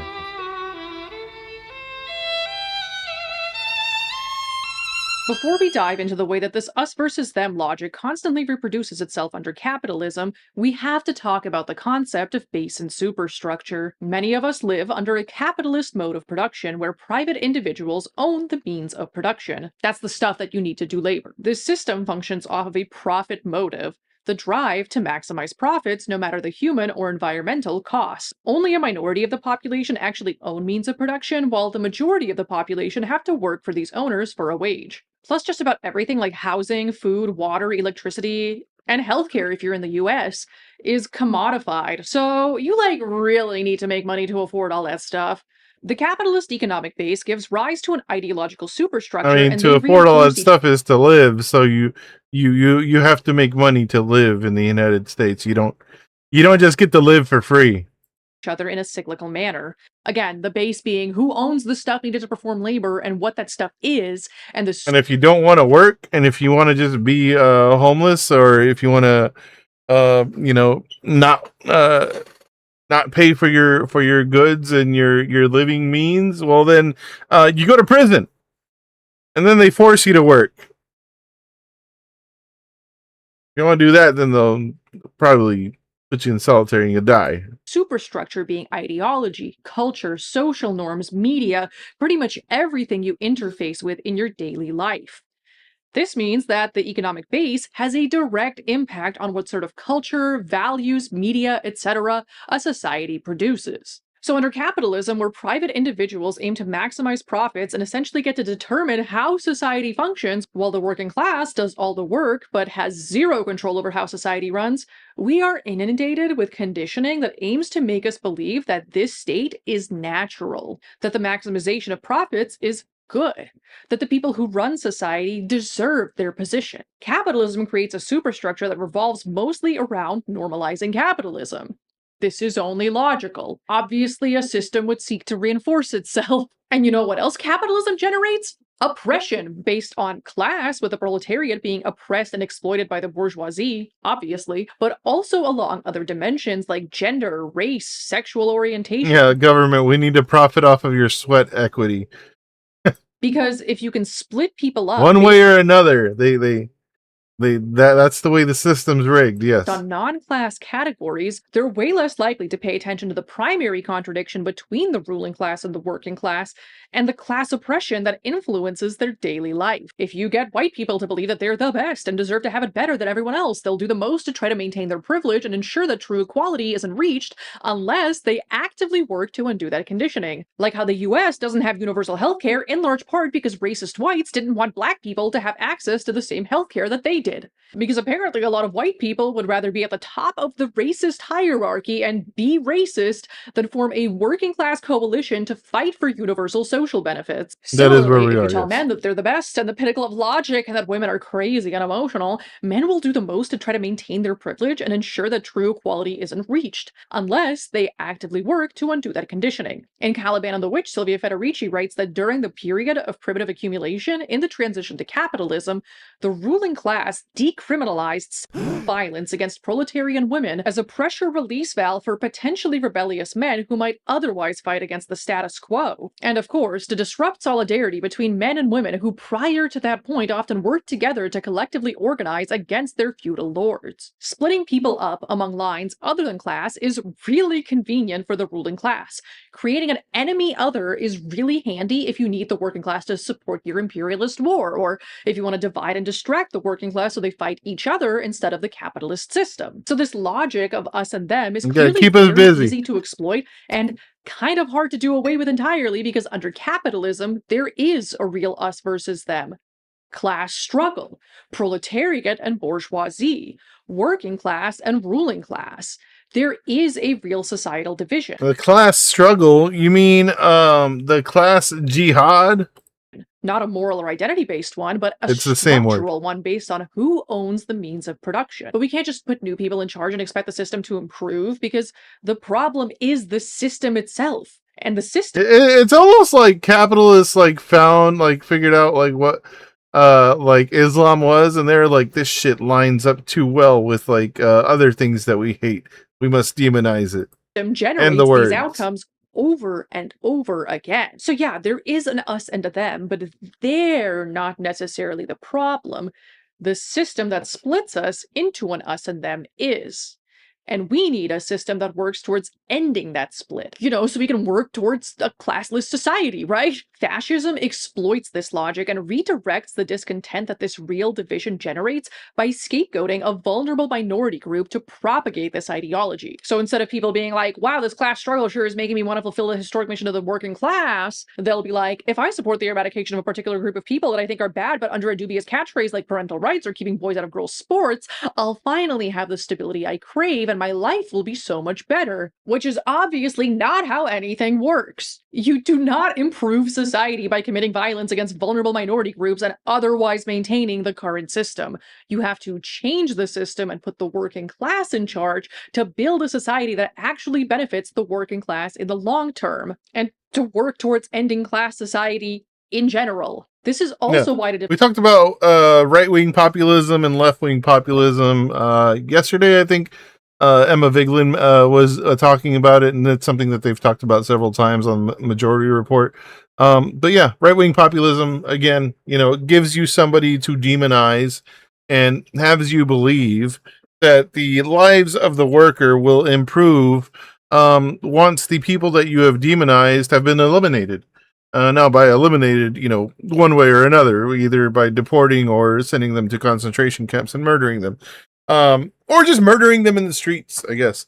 And then once, that space is available, then the worker, their life that continues to exist under the system and the exact same system that continues to oppress them, will somehow improve.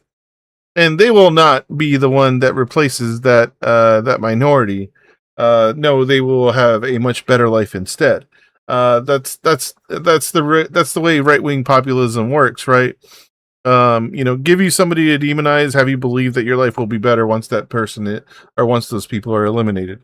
And then, that will be the benefit to the benefit of everyone that is left, that is still alive.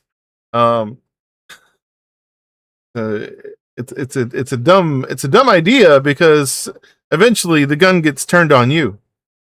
Deflect away from the real solution, socialism. Fascism has to adopt revolutionary aesthetics, a populist veneer, and the promise of revolutionary change, all while actually maintaining the status quo. It gives the illusion of change and revolution while not actually making things any better, and continuing to expand the boundaries of what is considered them, while shrinking the boundaries of the acceptable us. As Michael Parenti writes in Black Shirts and Reds, Years ago, I used to say that fascism never succeeded in solving the irrational contradictions of capitalism.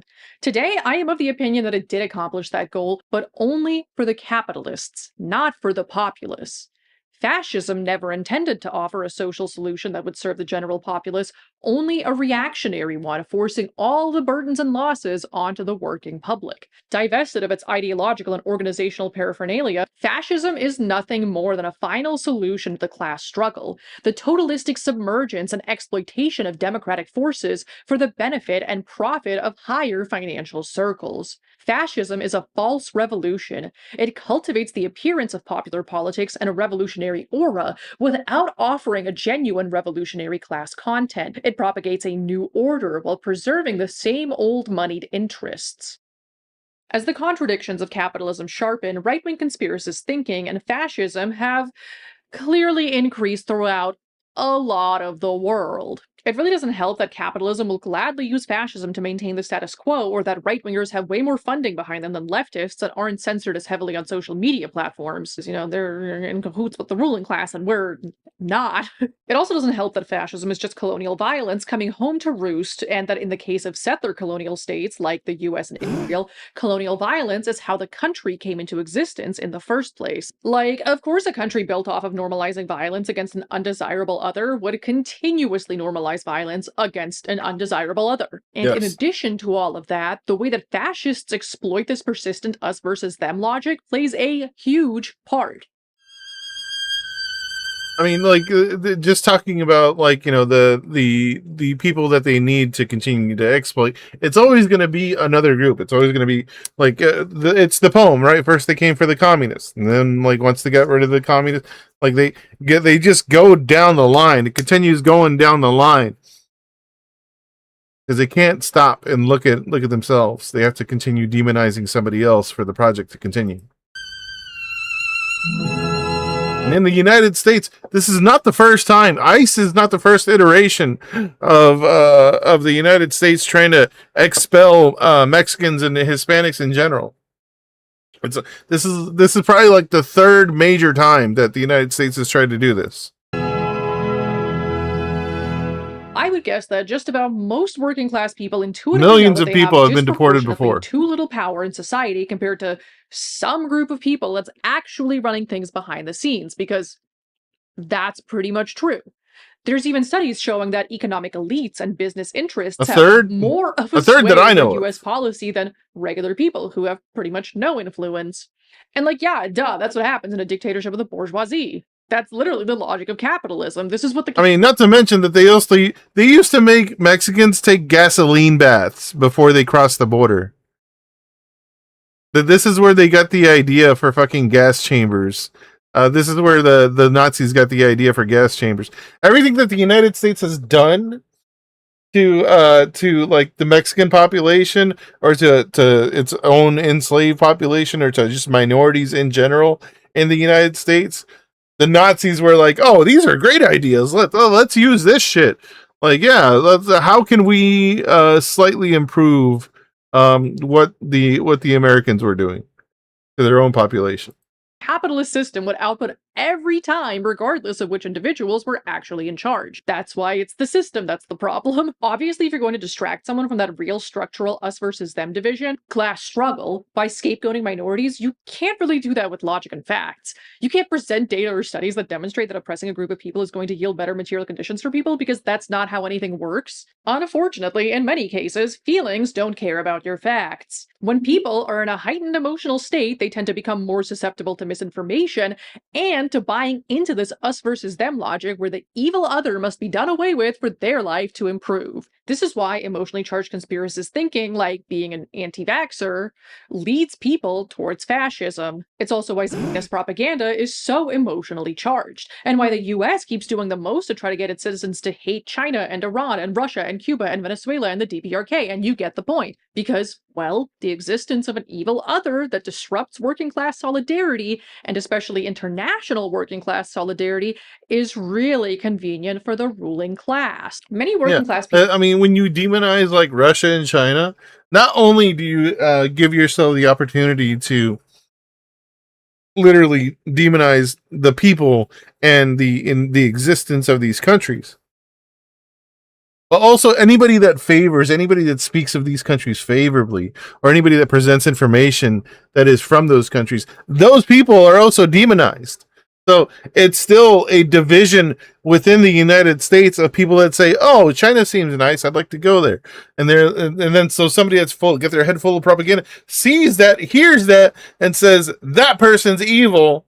That person's a Chinese or Russian bot or whatever the fuck, and then you end up with the fucking mentality of division. People are also intuitively aware of the fact that their lives are perhaps not as good as they could be. That perhaps the bargain they made to work 40 hours a week for the promise of fulfilling the American dream isn't coming to pass quite how they'd hoped. Perhaps it's getting harder to make ends meet as everything gets more expensive. Either way, something feels off. But because neoliberal conditioning makes people avoid looking at systems as a source of problems and blames everything on individuals, this creates a huge sense of self-blame and shame. I feel like that's why right-wingers will be like, stop blaming the system and take responsibility for your problems, and then turn around and blame minorities for their problems. Because I'm pretty sure in their mind, blaming... Can you believe that homeless person has an iPhone? Wow. How irresponsible of them. Other is fine. Having an enemy to fight against is actually totally noble and gives life purpose or something, whereas blaming a system means having to contend with the fact that your life circumstances weren't created entirely by you, and that either you benefit from a system that harms others, or that you're suffering at the hands of something you have no control over as an individual, which can feel pretty disempowering if you don't know what to do about it. And they're clearly full of shame and self-hatred about it. I mean, happy people who love themselves have no need to eradicate an evil other and don't need to have an evil other to explain their hardship. The way you treat yourself is the way you treat the collective, and vice versa. And if you hate something in yourself, you'll always be seeking to eradicate that in the collective. This is why shadow work and integrating the shadow is so important. Otherwise, fascists can easily exploit this self-loathing, shame, and powerlessness to turn it against an undesirable other. And I'm not saying all this to be like, oh... You know, that just makes me think of the manosphere, like where people are like full of like self-hate and, you know, they want you to turn against women and, you know, demonize women. Look at these sad, scared people. We should feel so bad for them. No. Understanding why someone does something does not mean excusing their bad behavior. Plus, plenty of people who are scared and in pain don't become fascists. I'm saying all this because we have to understand this process to avoid it. When liberalism has nothing to offer other than a slightly nicer status quo that it fails to deliver, fascists promise to revolutionize everything and improve your material conditions. They don't recruit by being obviously evil. No, they promise stability. They say, things will be better. I'm on your side. It's those pesky disabled people siphoning resources that are making your life worse, or the immigrants stealing our jobs, or whatever undesirable other that's ruining everything. As an immigrant, I'm here to take your YouTube job. They say that these people have too much power, and that if we take away their power, things will improve for you. And when you're feeling lost, powerless, hopeless, scared, and like your life is devoid of meaning, and then someone finally explains the source of those feelings and promises to fix things, well, that can be pretty enticing. But as we established earlier, it leads to conclusions that do nothing but support the status quo and creates a false consciousness. Like, look at the far-right conspiracy movement, QAnon. They essentially believe that a secret evil cabal of powerful people is in charge of things and doing horrific things, especially to children, while being protected by institutions. And like, that part is true. The part that's not true is that they think that the solution is to fight the deep state and replace all these corrupt politicians with new ones who will actually improve things. But again, that's not how systems work, and the problem isn't necessarily the other, but the system that creates the us versus them divide in the first place. A system which allows for the ruling class to exploit others for profit and abuse their power with little consequence, if any, which logically makes people who are okay maximizing profits, no matter the human cost, rise to the top as long as they can keep maximizing profits. So like, yes, you end up getting some of the worst people in charge as a result, but that's because the system is incentivizing that. The tragedy in all this is that the right-wing conspiracist thinking that facilitates the spread of fascism starts from the correct premises. The system is rigged, powerful people are doing terrible things, and institutions protect them, but then arrives at the wrong conclusion about who's responsible and what to do about it. And that wrong conclusion never threatens the actual system, which is very convenient for the ruling class. Fascist brain worms, but make it leftist. So as leftists, what role do we play in all this? I don't think the answer is just be correct about structural analysis. I mean, that's obviously a part of it. As Rosa Luxemburg said, the most revolutionary thing one can do is always to proclaim loudly what is happening.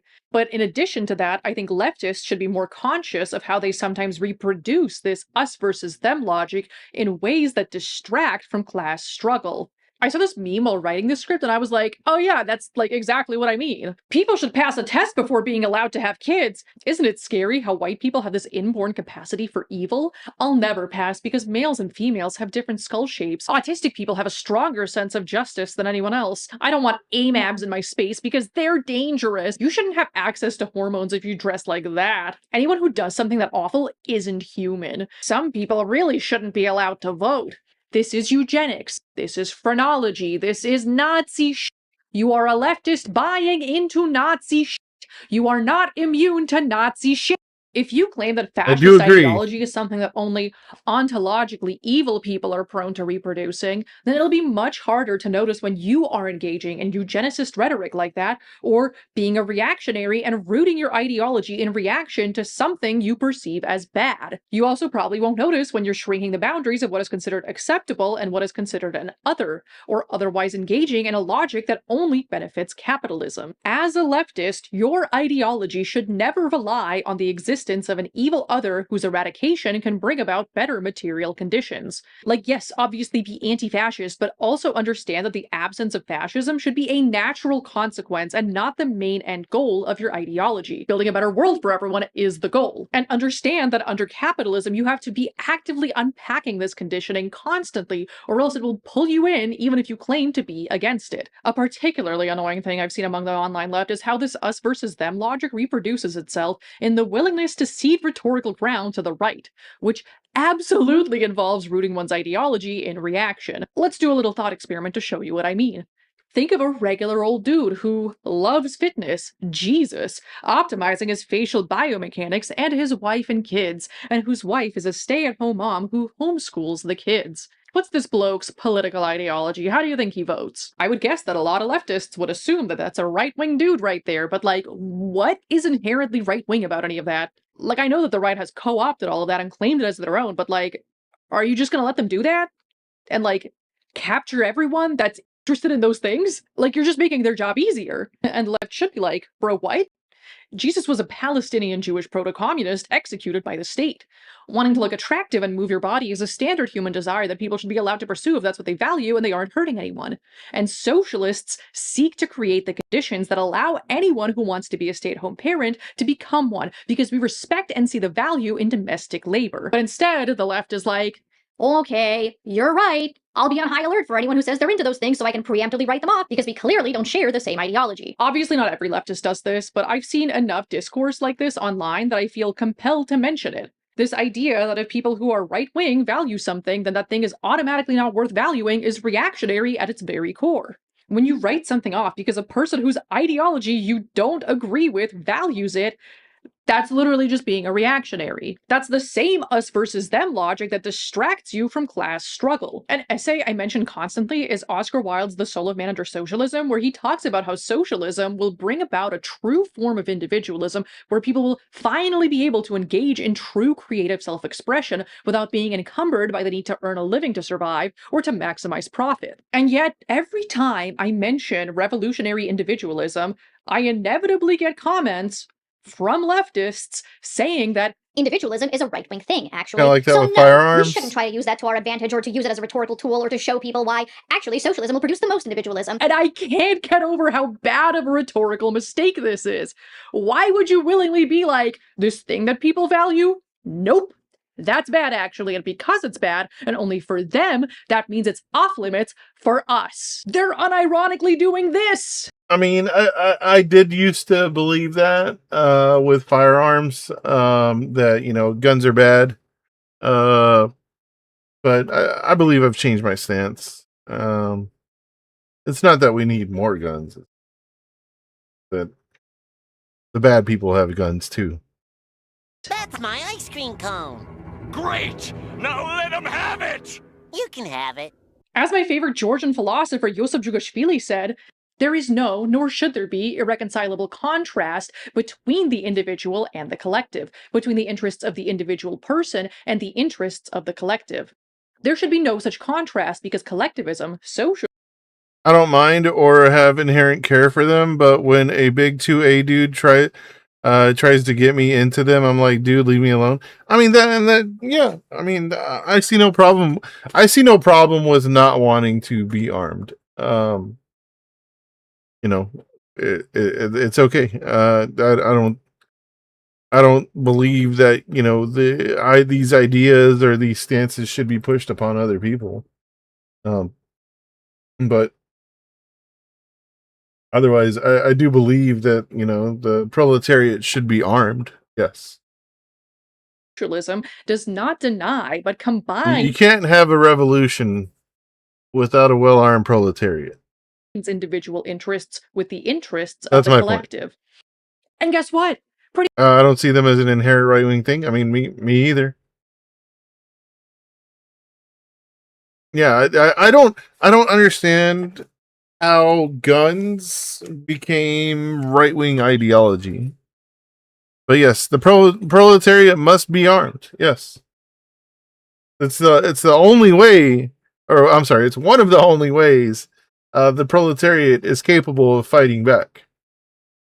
much everything Because, you know, there's more of the proletariat than there is of the bourgeoisie, right? that people value would be improved by socialism. Do you value mothers being able to spend time with their kids? Cool. My mom got 3 years of maternity leave after having me thanks to Soviet socialism. Do you want women to have lots of kids? The Socialist German Democratic Republic had a higher birth rate than the capitalist Federal Republic of Germany, where the birth rate eventually dropped below the population replacement rate, while 91% of East German women opted to have children. And there's actually a ton of examples of socialism increasing birth rates. Do you value individualism and creative self-expression? Yeah, that's a lot easier to engage in when your life doesn't revolve around earning money to survive and your sense of individuality is not rooted in what you can buy. Do you value health? It's a lot easier to attain when you structure society around maximizing human flourishing rather than around maximizing profits. You value family?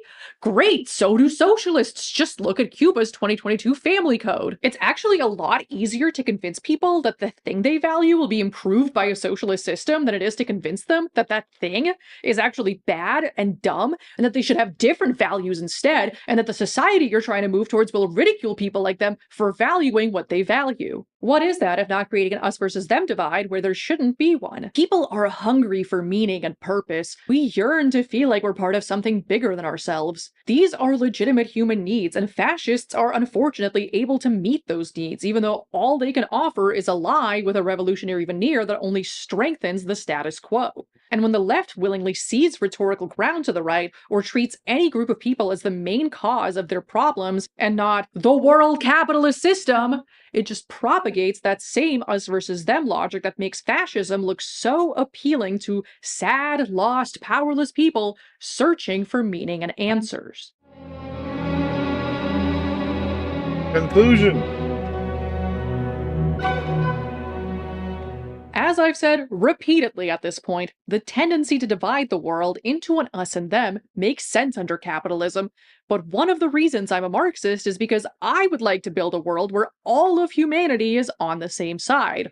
A world beyond class struggle, where class distinctions become meaningless and where humanity can finally work towards the shared goal of common prosperity. I know that world doesn't exist yet. It'll take generations to raise human consciousness to a level where that's even possible. But to make that world a reality, we need to start by evaluating our own role in this process of dividing the world into an acceptable us and an unacceptable them. We also need to not be basing our values, ideology, beliefs, whatever, in opposition to the other. Your ideology should be able to stand on its own without an other to define it, and you should not accept any us versus them framing that lacks class consciousness. Because as leftists, we're fighting for a world where that us versus them distinction no longer exists, and accepting us versus them framing that lacks class consciousness does not help facilitate that goal. Obviously, if we truly want to build a better world, it's not enough to just avoid falling into these rhetorical traps.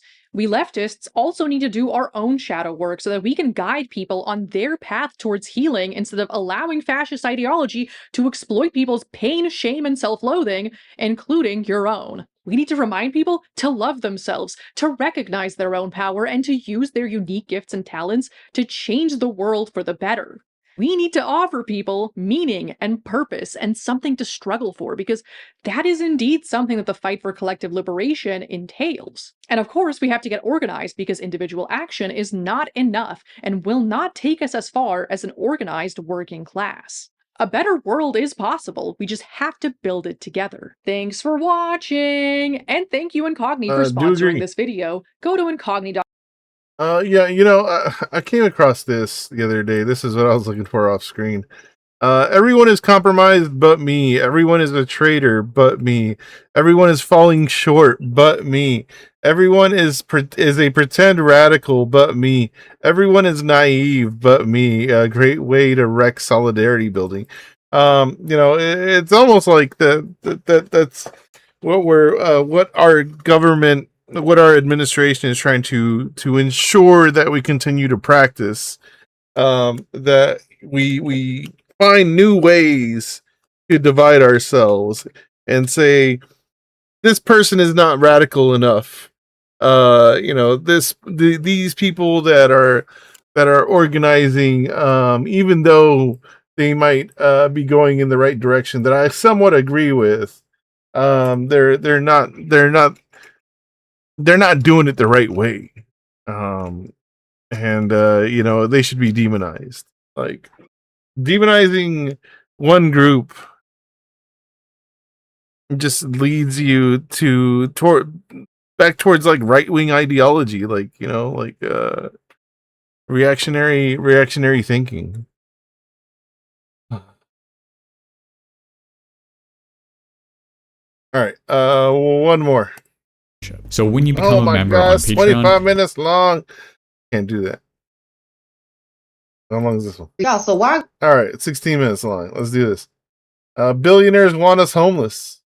Yeah, so why I go to my leasing office today to renew my lease, and they was telling me how my rent is going to increase by like $600. The fuck? Ever wonder how much it costs to live in a camper? It's not as cheap as you might think. And I do love this house. I love everything about this house. I've come to the realization that I can't stay here because I can't afford to.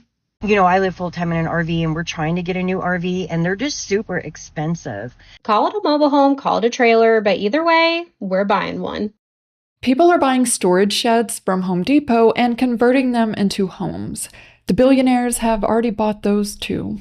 I just got our rent renewal, and it's going up by $300 a month. $300 for a one-bedroom apartment that is not updated in any sort of way. We already pay, with all the fees and everything, $2,000 a month, and now we're going to be paying $2,300 a month for this tiny apartment.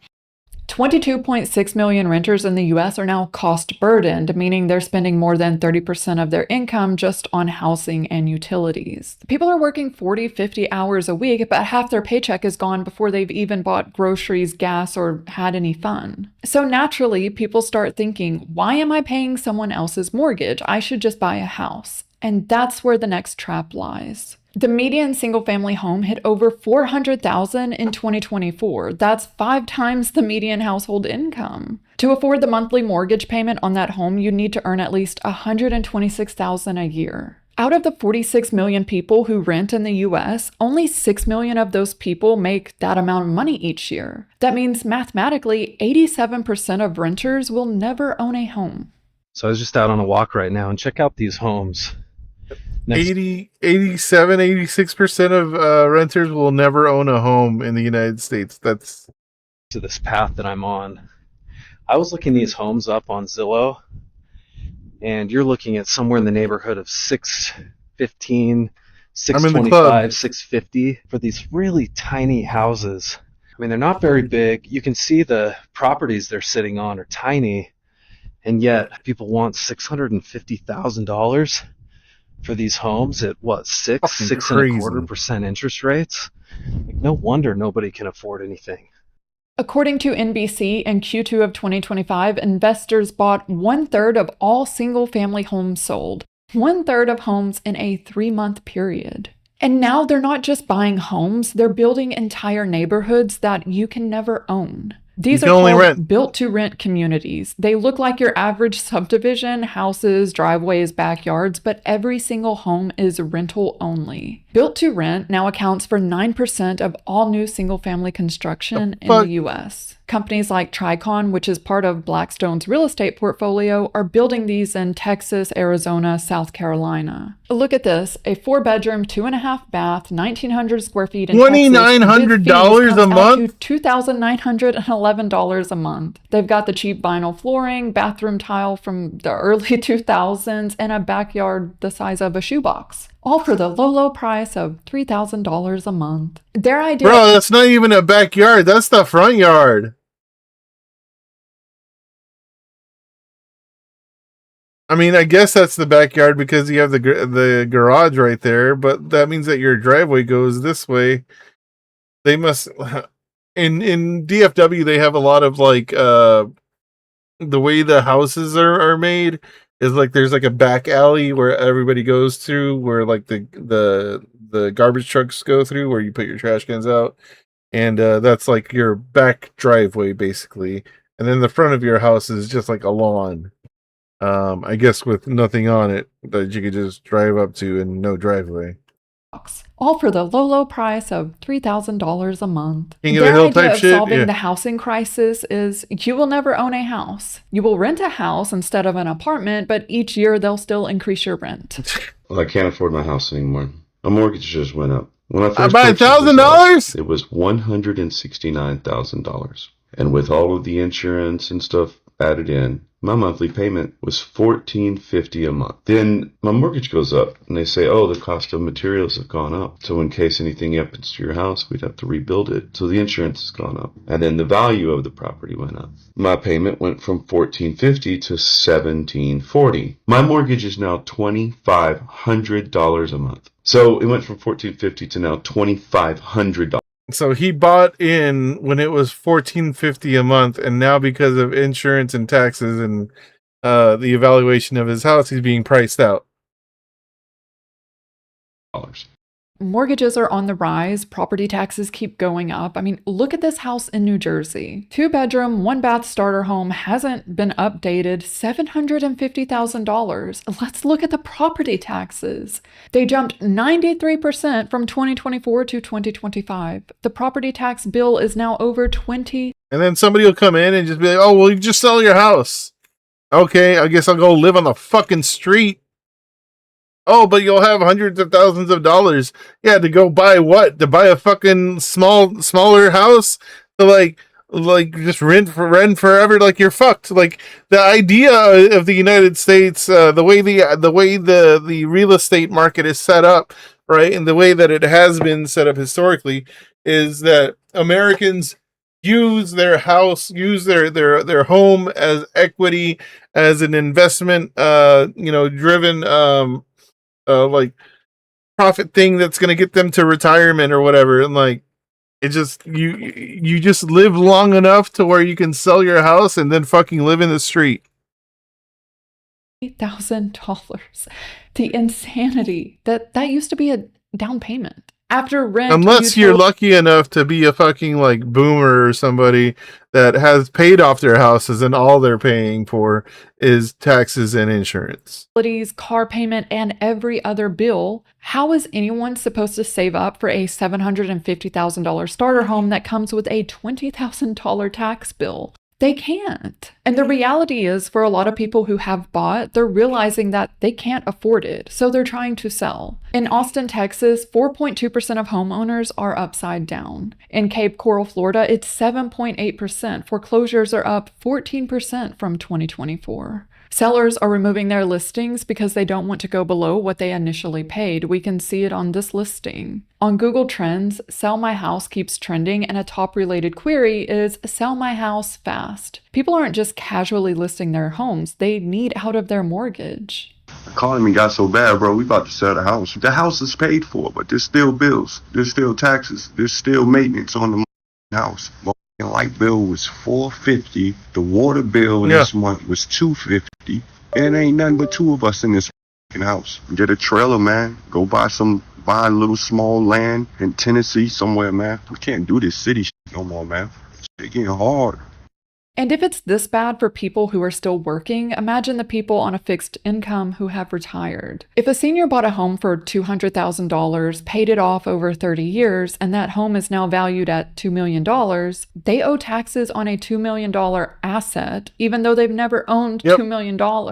They're on a fixed income, and when they can't pay, the state can and does foreclose. Adults over 65 are now the fastest growing homeless demographic in the country. Congratulations on paying off your house. Thank you. I finally own my home. I love that for you. Now pay property taxes. For what? For owning the home. But I already paid for the home. Yes. That was for the structure. And the land? That's rented. For who? Us. For how long? Forever. And if I stop paying? We take the house. But I bought it. Correct.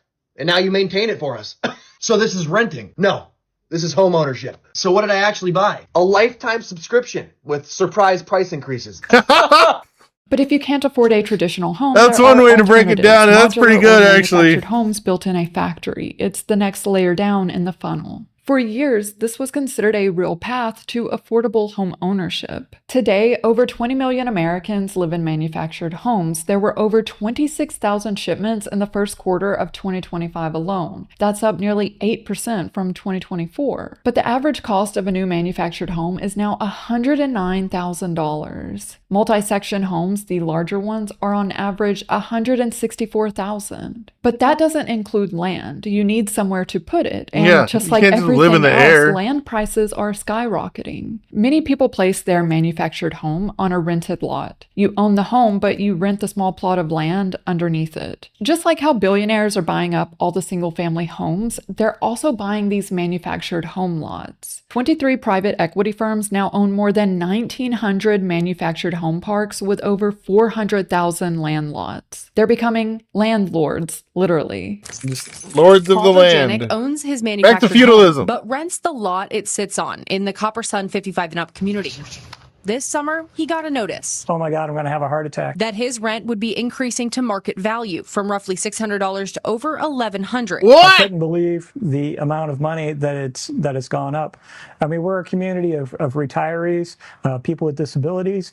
Moving a manufactured home costs between $5,000 and $15,000, with many of these homes being too old to actually move. So people become trapped. And when they can't pay and they need to leave, guess who buys their home? The same people who trapped them. According to investors, it's become one of the highest returning assets in real estate because of one simple truth. People have nowhere else to go. But it gets worse. Clayton Homes controls over 50% of the manufactured home market, and they're owned by none other than Warren Buffett's Berkshire Hathaway. But Berkshire didn't just buy the factory, they've bought the entire pipeline. Clayton builds the homes. Vanderbilt Mortgage and 21st Mortgage, both Berkshire subsidiaries, finance the loan. Oh, Home capitalism. First Agency, another subsidiary, sells the insurance. And Berkshire has investments in companies that are buying the land underneath the homes. These people manufacture the home, they finance it, they insure it, and when people can't pay, they take it back. One company owns the entire life cycle from factory to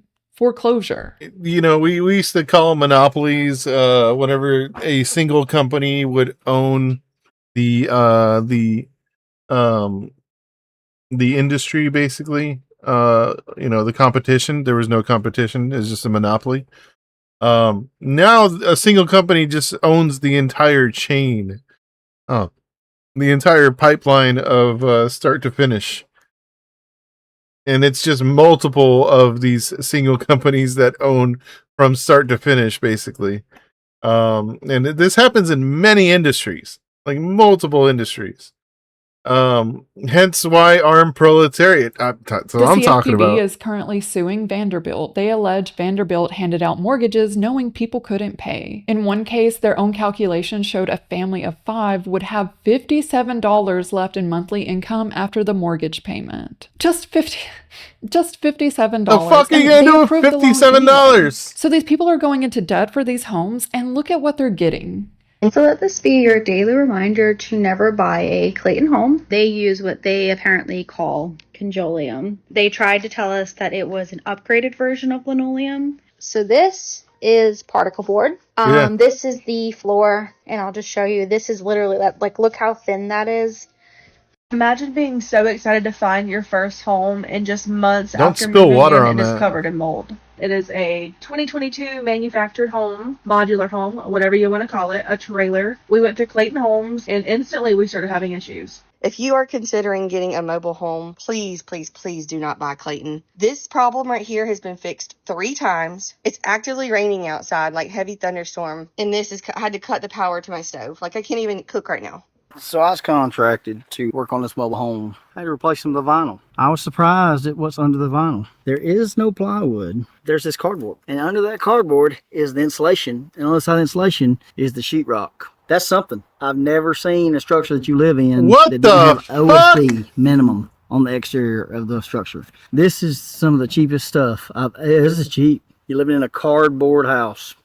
I'm not here to shame anyone for purchasing a manufactured home, but I will shame this quality. People think they're buying an affordable housing option when in reality, just like so many products today, it's built as cheaply as possible and sold at the highest possible price. When owning a traditional home is out of reach, what's left? Social media calls it van life. We need to call van life what it actually is. It's displacement. Over 480,000 Americans now live in RVs full time. That's double the 2021 figure. And the crazy part, it used to be that manufactured home production outpaced RV production by 18%, but that's no longer the case. RV production now outpaces manufactured homes by a ratio of 4-to-1. And remember Berkshire Hathaway? They own Clayton Homes and the mortgage companies. Well, they also own 3 of the largest RV brands in the US. The pattern is simple. Make traditional homes unaffordable, buy up the alternatives, and then make those unaffordable as well. They understand that when rent is astronomical, we will look for alternative living solutions, and they've already bought them. And as a result, RV living is becoming more expensive than living in a house. People keep asking me how much does it cost for us to live full-time up here in North Dakota in our RV. Rent cost is only $545 a month, and then we also have to pay for our trailer, which is part of our debt, which is $1,050 a month for that payment, and then my husband's truck payment is $1,000. Our insurance for both of our cars is $429, and our trailer insurance is $97. We also pay $60 for Wi-Fi. We pay $192 for our phones, and then $100 for subscriptions. Between food and gas, we're spending around $1,000 a month. We spend around $80 a month on laundry, which brings our total to $4,550. So you live in a 200 square foot trailer. $3 a month to live in this RV. So after the truck payment, the RV payment, and various expenses, $4,500 to live in an RV. I don't know about you, but that does not sound very affordable to me. But it's only going to get worse. Equity Lifestyle Properties now owns more than 200 RV resorts and campgrounds across the US and Canada, over 91,000 sites. They're not building these campgrounds for families to go on vacation. They're building them because people have nowhere else to go. And this isn't me speculating, this is in their own SEC filings. We believe millennial and Gen Z demographic will contribute to our future long-term customer pipeline. Fuck you! They then go on to talk about a study, and the conclusion of the study was that demand from millennial and Gen Z would continue to outpace supply for manufactured home and RV communities. It then goes on to say, the entitlement process to develop new manufactured home and RV communities is extremely restrictive. As a result, there have been limited new communities developed in our target demographic markets. Meaning it's hard for other companies to develop communities, so therefore we have to live in theirs, and they are going to jack up the prices. Come with us as 2 19-year-olds turning a shed into our home. Back here is where the bathroom is going to be. This is going to be the laundry room. Right here will be like the kitchen, the stove. I'm going to have like a little island. And then over here, the living room. And this right here is actually a tiny home, tough shed from Home Depot, 2 stories, 860 square feet, 1 bedroom, full kitchen, full living room. When everything becomes unaffordable, you get people buying storage sheds from Home Depot and converting them into homes. That's how desperate things have gotten. Here's one on Home Depot's website right now. A build-it-yourself kit, 10 by 12 feet, $3,343. It's clearly a shed, but look at the description. The Windmere has shed DNA but begs to be more than a storage shed. They know exactly who's buying these and what they're doing with them. And the reviews confirm it. People are converting these into tiny homes, adding plumbing, electricity. It's the new affordable option. And they're now building these sheds to look more like house than shed. They come with windows and upstairs, siding, the works. Looking at this, it made me wonder, is private equity involved in the shed industry? And I don't know why I thought the answer could be anything other than, of course they are. Cyprium Partners made a $30 million investment in backyard products, and by 2017, their COO was bragging that they were producing more storage sheds than anyone in North America. And he specifically noted that accessory dwelling units were an emerging category. Even in 2017, they noticed people converting these sheds into living spaces and thought, let's capitalize on that. That Home Depot shed I just showed you, it's one of 7 brands owned by Backyard Products, the same company that received private equity backing. Billionaires are buying up every affordable housing alternative, things that arguably shouldn't even count as alternatives in the first place. So what are people supposed to do? Be homeless? No, because the Supreme Court made that illegal in 2024. Can't be homeless, So then it's the for-profit prisons, the $4 billion industry where private equity is already running the phones, the food, and the healthcare. That's the bottom of the funnel.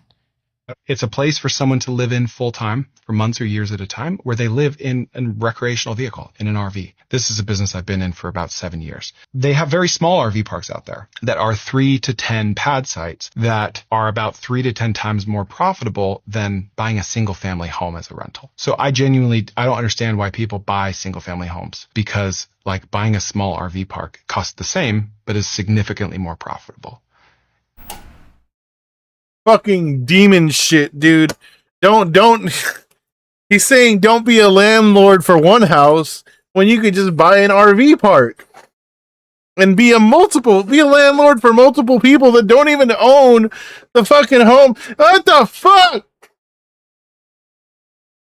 Because no, they do own the home because it's an RV, but so it's a trailer home. But then you eventually price them out, and they can't afford to move the fucking trailer home, so they have to give up the trailer home, and then you buy the trailer home.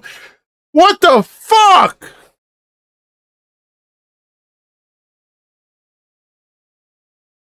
Parasite. Yeah, it's fucking disgusting, man.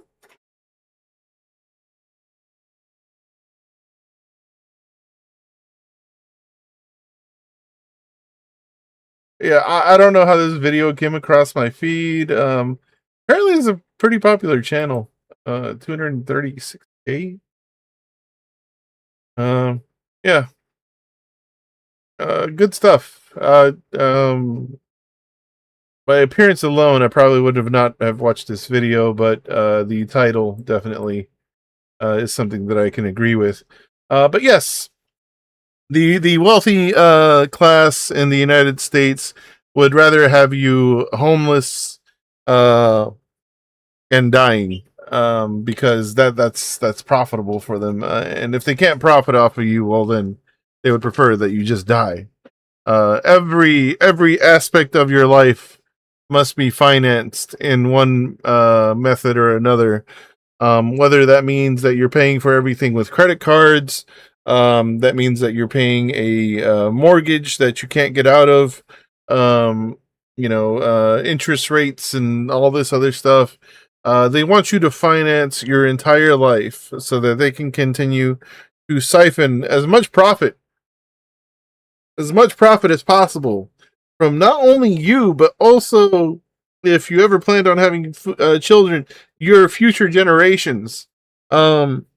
Everything must be siphoned, because we cannot have a repeat of what happened during COVID. We must continue to transfer wealth from the worker to the business owners, to the capitalists. That is the ultimate goal. And then everybody else just shut up, get in line, and go to work. Don't think about anything. That is where we are. All right, guys. Everybody have a good night. What a man. I thought I knew everything already. Apparently I don't. I will see y'all maybe tomorrow. I don't know. Come on. Friday already. All right. Good night. Johnny's in America, Texas at the wheel.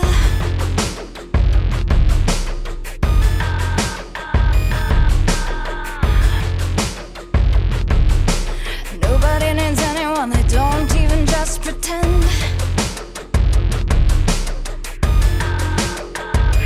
Johnny's in America. I'm afraid of Americans. I'm afraid of the world. I'm afraid I can't help it. I'm afraid I can't. I'm afraid of Americans. I'm afraid of the world. I'm afraid I can't help it. I'm afraid I can't. I'm afraid of Americans. Johnny wants to blame. Johnny wants to suck on a coke. Johnny wants a woman. Johnny wants to think of a joke. Johnny's in America. Johnny looks up at the stars. Johnny combs his hair and Johnny wants pussy and cars. Johnny's in America. Johnny's in America.